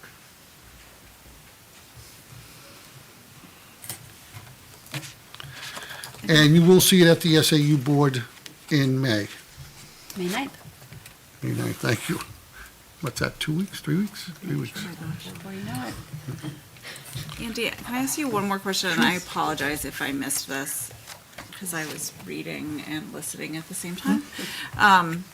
First of all, I'm really happy that Rick Barnes is involved in this. I have a lot of respect for him, and I think the community does as well. Looking through the strengths, weaknesses, opportunities, and threats, was there any, how we're, other than just communications at board meetings and public input, did Rick sit down with staff at different schools to gather this information? Because I'm seeing some threads from even our climate survey in some of these, and so number one, that's gratifying to me to see that some of the things that we're identifying as the Brookline district are showing up in this strategic plan, but I was just curious how that's happening in the Well, SAU. he used meeting minutes. All our board meetings are on tape, so if he had a question, he went there. He had discussions with principals in some cases. And when we look at those forums, we'll incorporate opportunities for teachers.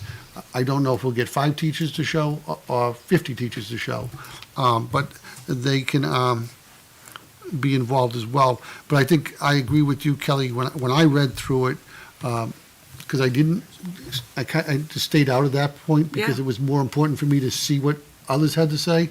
And I think it does capture a lot of those pieces, but that's why I also feel we can then tailor it to the needs of each of the districts. Yeah, no, I think it's great. I think, yeah. And again, he has like action steps for certain goals, A and B. Brookline might add a C. Right. That's not a problem at all. Because once this gets, well, say, approved as what I'll call the umbrella, then it can tailor in, but we're always working to that same goal.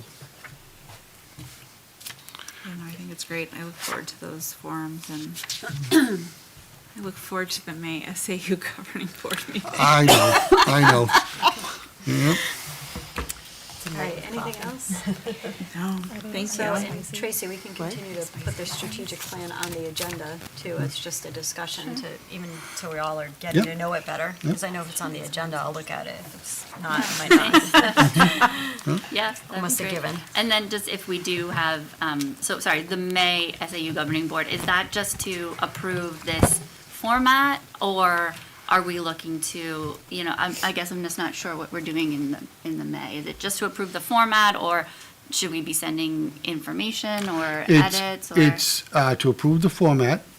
We'll also, anybody who wishes to maybe add pieces to it or ask questions about it specifically, we're thinking either phone calls with Rick or a Zoom or something of that type for those that are interested.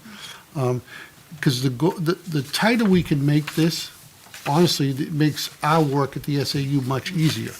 So if there's something that you see from your lens that appears to be missing, you can just email that right to me and I'll forward it along to Rick, and he could decide where it may belong or why maybe he might come back and say, well, I looked at it under this goal or this objective or that. Can I just add, we did survey every staff member. Right. When we were building this, and so is that something you're interested in looking at? What were the questions that were asked of every staff member to provide input? Yeah, that would be great. I mean, just kind of anything. It's my first go around with this this year, so Yeah, we can say I'm it. super interested in it. And Say rodeo.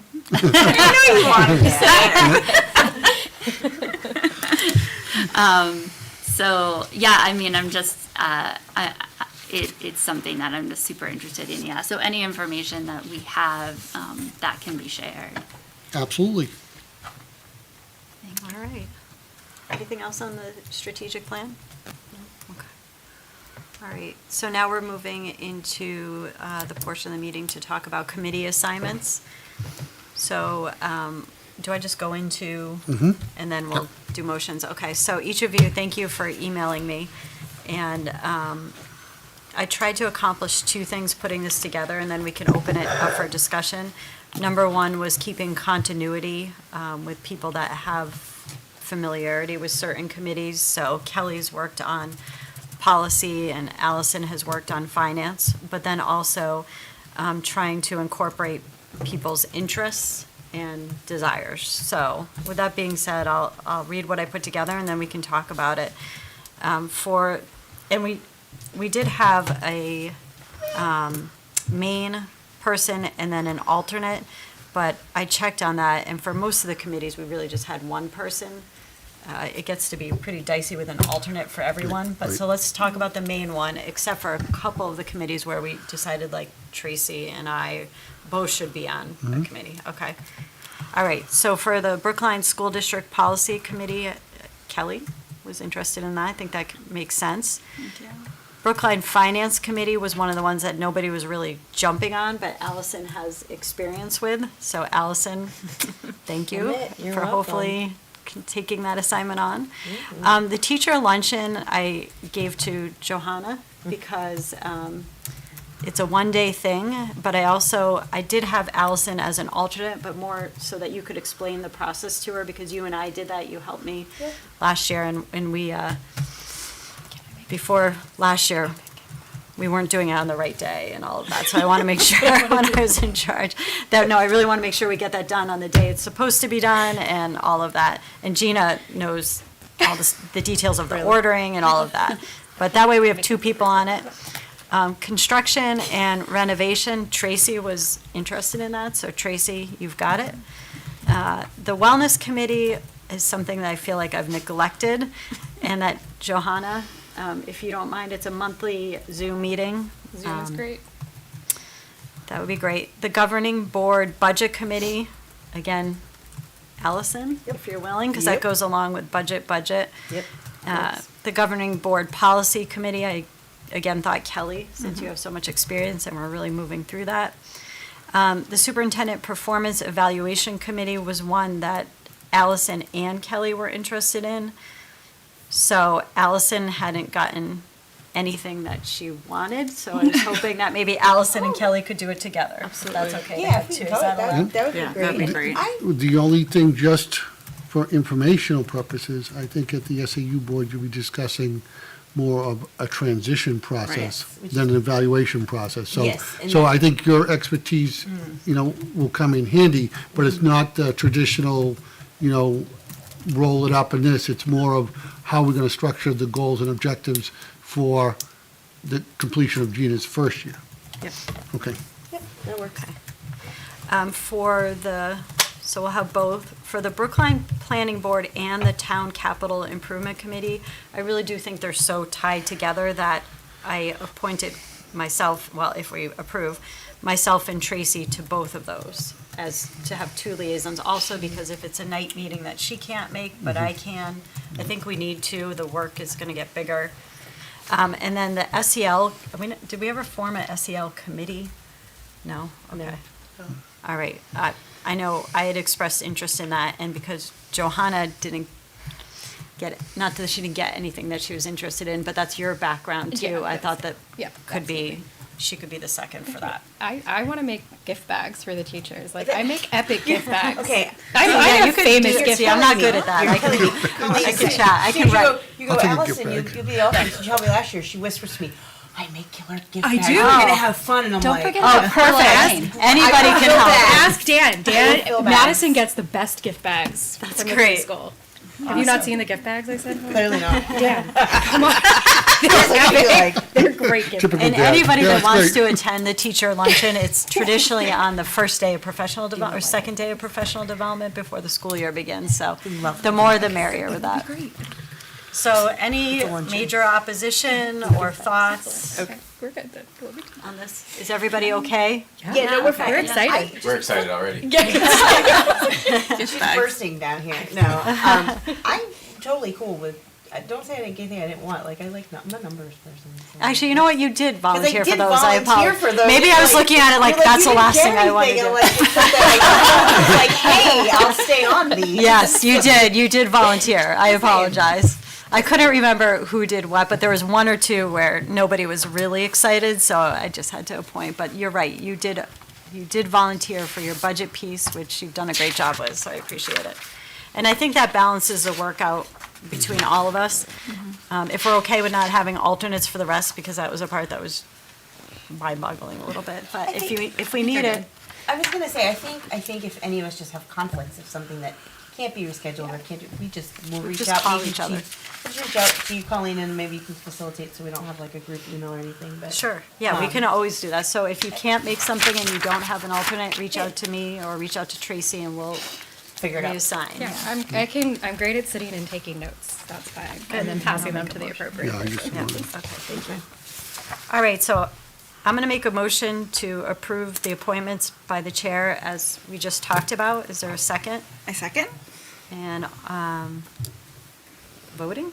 Yeah. Everybody approve? Okay, 5-0, thanks. Thank you, Colleen. Thank you. You're Thanks welcome. for doing that. I tried. Okay. All right, so the next portion is policy. And the first policy that we have is GBCD, Background Investigation and Criminal History Records Check, which we did a second reading the last time. And so I'll just make a motion to accept the second reading, waive the third. Is that right? And adopt policy GBCD, background investigation and criminal history records check. Do we have a second? And then any discussion? Who's the second? I'm sorry. Me. So we brought this forward at the last, at our last board meeting, and it's pretty straightforward. And I don't think we really had any, discussion. We did change, as we discussed last time, we changed legal references. And again, this is a example of us updating and modernizing the policy, and it's required by law. So we thought we would just accept it, without further ado. Can I, oh, sorry, can I just ask a question? In the B section, background investigation and restrictions on hiring, it says for covered persons who are employed by a third-party contractor or assigned as a designated volunteer, blah, blah, blah, that the superintendent or designee may waive the background investigation. I just wonder, just a question, we have been working a lot more, I would think, with third-party contractors, you know, if we need that. And I just wonder if we're comfortable with having the background investigation waived. I haven't, just so you know, I haven't waived any Oh. at this point. It just gives me the ability. I can't, it would have to be something really I know, I unique. can't I think the foresee a only reason time why it would. we would potentially do that is if they're hired first by Hollis, no break-in service, and then we're looking for Brookline to hire that service provider. So for all intents and purposes, they've been with us the whole time, but there's no separate background check for Brookline. But Yeah. other than that, we wouldn't. And we do have some individuals that I would say are, hired by one district, but work across the SAU because of their skill set. So obviously, we're not going to do the multiple background checks. But I can't think of an instance since I've been here that we've waived a background check for even construction workers who were just with us during the summer. Right. So and this is probably where you're coming from a legal perspective, can we perhaps, okay, so here's a question. Does the wording of this have to be, is this one of those policies that the state says you have to word it like this, period, the end, and you have to accept it? Or can we update this paragraph just to say that in the event that, and call out, in the event that a background check was conducted by any district within the SAU 41, if they were to come to Brookline, then we would waive it, but only in that circumstance? Like, could we call that out? Is that kind of where you're thinking, like, maybe be more explicit as to the why, so that, because right now the way it reads, well, yes, you haven't waived any, you could. And so this would maybe put those guardrails around, perhaps even in protecting you guys, right? And maybe just calling out specific language in there to say and to state, if a previous background was conducted at Hollis or the co-op and they came over to Brookline to work, in that event only it could be waived. Otherwise, we would have background checks done. Is that kind of where you're? I mean, that's a great point, but I think I was more just wondering too, like how it says rely on suitable assurances from the contracting company. You know, so if it's, if it's a temp agency, like how does that information come over to us? I'm really just wanting to protect ourselves, our district, the students, because if we are working with more, like I said, third-party contractors, or, that just seemed like a place where we might not get these suitable assurances. It's a little gray. Yeah. Yeah, I hear you. In this day and age, I'm just more cognizant, I guess, of it, because you don't know maybe what those other third-party contractors are doing. So, but if everyone is fine with it. Well, I would just say that, like, most of our third-party contractors would be for special education, and we do not allow them to come on board without coming to the SAU and getting fingerprinted at Hollis, because Hollis does the fingerprints for everybody in the SAU. And just so you know the procedures, they go to the state, their state background check, their FBI checked, they come back to me. Then what I do is I go through them all, and then I notify Gina and Kerry who's approved, either as a volunteer or can be issued as a contract. And then we have that, what I'll call, record of who was approved. And that's for every volunteer, everybody. So I guess what I'm hearing is whether or not,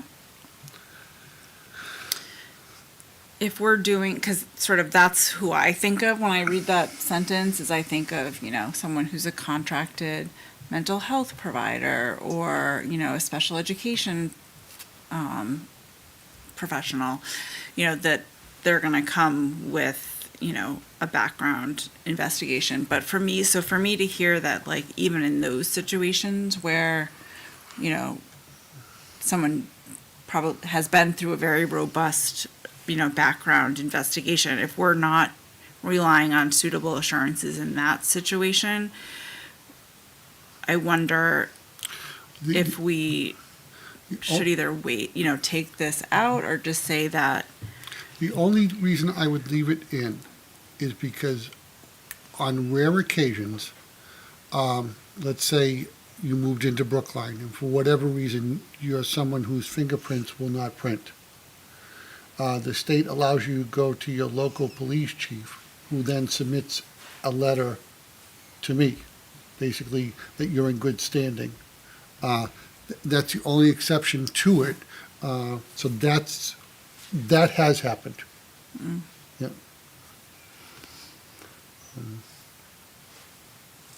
So I think as written is fine.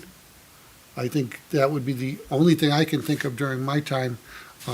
And again, it's very rare, especially now Hollis went from the old roll your fingers with ink to the digital prints. So very seldom is anybody not able to fingerprint nowadays. So I think we're good as written, personally. All right, well, do we want to say all in favor? Or do people want a third Or reading? do we want to change the motion and give people time to think about it?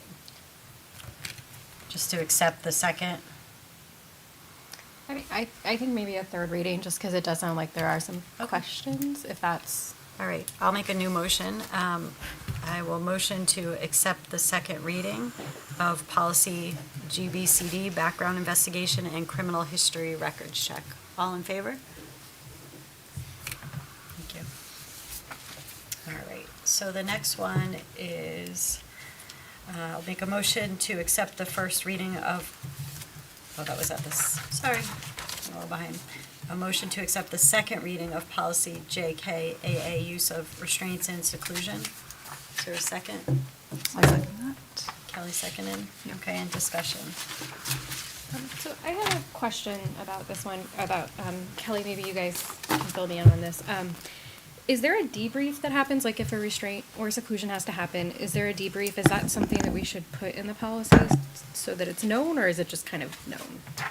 I know CPI called. Go Yeah. ahead. Yeah, CPI usually requires one. Yeah, but for is one- CPI, there's a debrief, yep, and so, but we do as a practice, do a debrief, and then if there's any other team meetings that need to be scheduled, we schedule those again to discuss and revise supports if needed as well. Okay, is that something that we feel needs to kind of be spelled out? Where does it say here?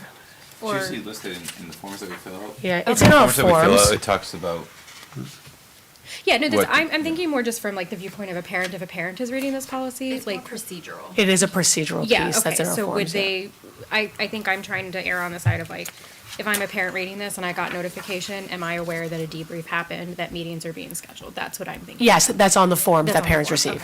okay. Okay. Yes, correct. The second question I had was, in terms of like CPI, I know is not necessarily a trauma-informed, de-escalation is the primary goal. Are the staff getting like in services on like trauma-informed care for things, because like restraints can be really traumatizing for everybody involved, like kids who see it, the kid involved, the staff involved. So is that something that we're taking care of in terms of education for the staff as well, trying to kind of address their concerns, like if they have to put hands on a child, or if another kid in the class sees it? Are we offering kind of trauma-informed in-services and care and education for the staff that may be restraining?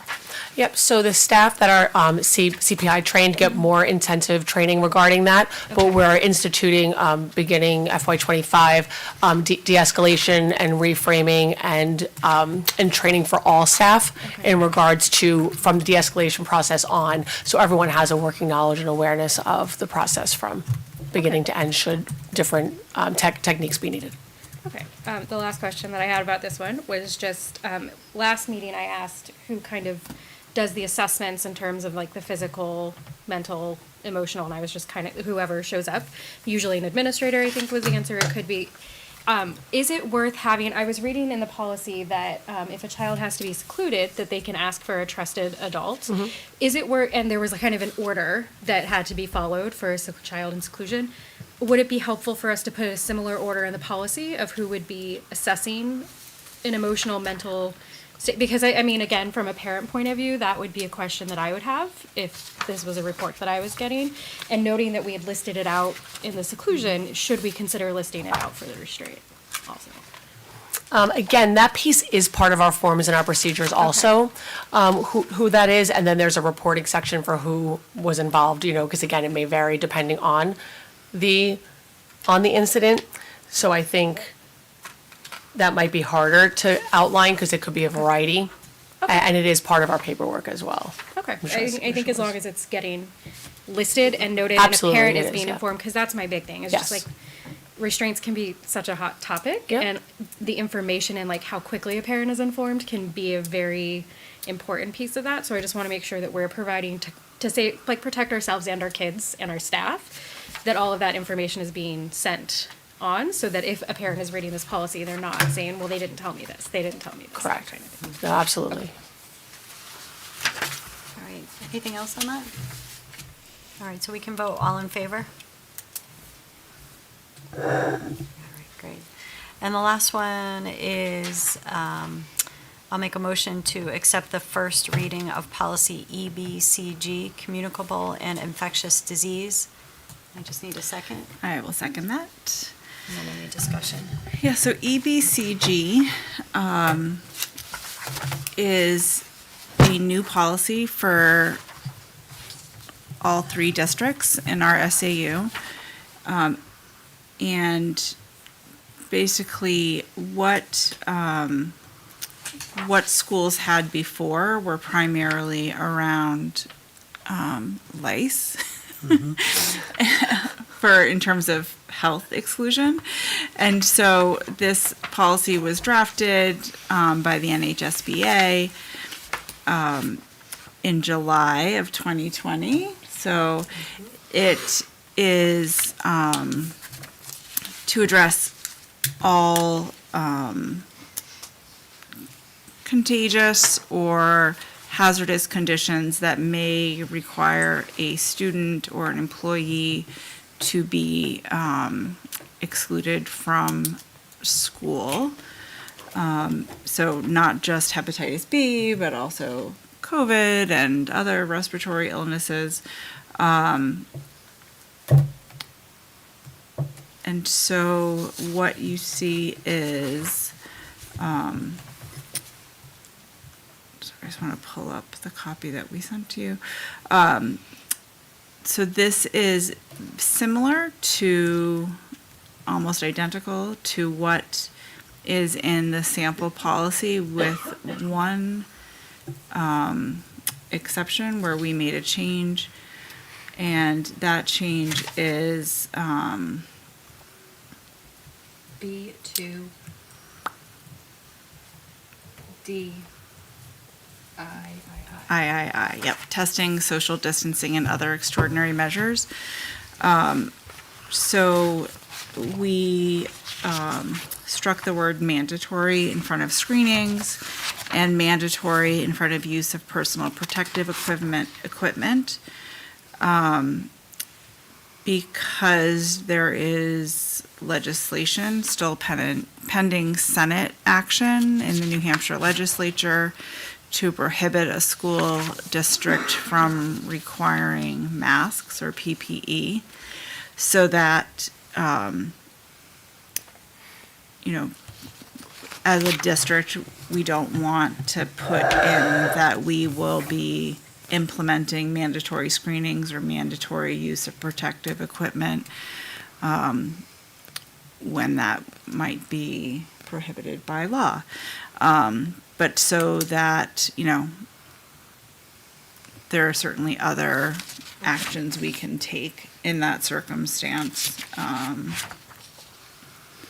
including remote. Yeah, we just changed it a little bit so that rather than saying the superintendent will do this, it was more looking at the recommendations of the local, state, and federal health authorities. So that left it open and not directives, because who knows what will come up at any given time and what the mandates will be from the state down. And so this is inclusive of any state directives, but also these are potentials, like suggestions, and we removed masks, but the use of gloves, let's say, for bloodborne pathogens. So there is still protective equipment. That doesn't mean it's a mask. So it was just a little bit more generic rather than kind of pinpointing exactly what we would do, because what we found out is we don't know exactly what we would do based on this, the given circumstances.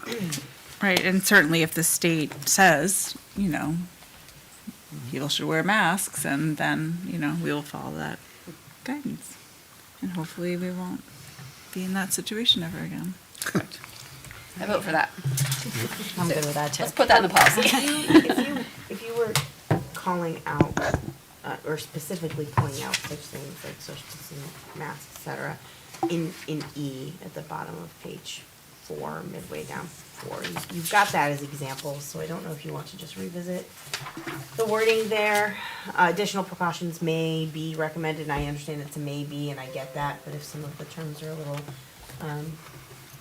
Sorry. I'm sorry, where are you? page 4, Under E, the E halfway down the page, right above confidentiality and data privacy policy, or data privacy. Under practices to minimize. Yeah, so, it says may be recommended, so. I know, I'm just saying, and I know it says maybe, and I'm not questioning that, I'm just saying if you specifically pulled out words because of. The like, other one was an whatever, like- ultimatum, whereas this Okay. was a maybe. So, once again, it was Just trying to help depending keep it on broad. who's Just- up in Concord, things, result. Right, There's a different mandate, but we can recommend, right now, we go with CDC recommendations, and then there's a difference between a recommendation and a mandate. a mandate, so. No, I get that, I just, Yeah. you had just called out like Sure. certain words as specific, and then I saw them in here Yeah. still, so No, I I was just appreciate kind it. of Wait, can flagging you- that for you, that I saw it. On page 4, sorry. Right above the number 2 confidentiality and data privacy, that, right above that header. Oh, okay. The additional precautions. So, when yeah. you guys, you, just for wording's sake, if that's something to consider. Right, I think because that says may, and in the sample thing, it said mandatory. Okay, Yeah.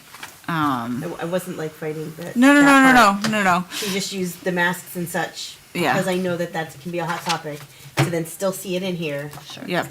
If you're gonna Understood. revisit, you may want to provide different examples. Yep, is understood. All that I'm not like arguing. But, sorry. No, yeah, go ahead. I had one other thing, and I thought it was on page 4. Where'd it go? I'll find it, but I was just reading it and I scrolled because of that. Oh, yes, so, same page, in the confidentiality and data privacy in D. The first sentence, any district employee who violates the confidentiality provisions of this policy shall be subject to discipline. By whom, for example, like, that is so broad, that I think that leaves us open, that if we found ourselves in a situation where there had to be some kind of discipline, I don't feel like that this is guardrailed enough. Maybe, I don't, just something to maybe look at in a second read, like, do we need to spell out discipline as decided by, or what is that actually? And just, Let me it, go you don't back. necessarily have to have a discussion on it tonight, but for those who are. Yeah, no, I want to go back to, that's a good point. Because Can I I just- wonder if that harkens back, if that would be reference to another district confidentiality. Yep, so confidentiality, that is something that you violate, there's a very black and white response. We could look, I would be on the side of removing this rather than making it stronger, because policy is not really about the discussion of discipline. It wasn't until we hit data privacy that became the recommendation to identify it, and that the idea is all district policies are going to be followed by all employees at all time or subject to discipline. So it becomes almost redundant to put it in there. Okay, then maybe when you guys look at this again, Yep. maybe then think about just taking that out completely. I would agree with that.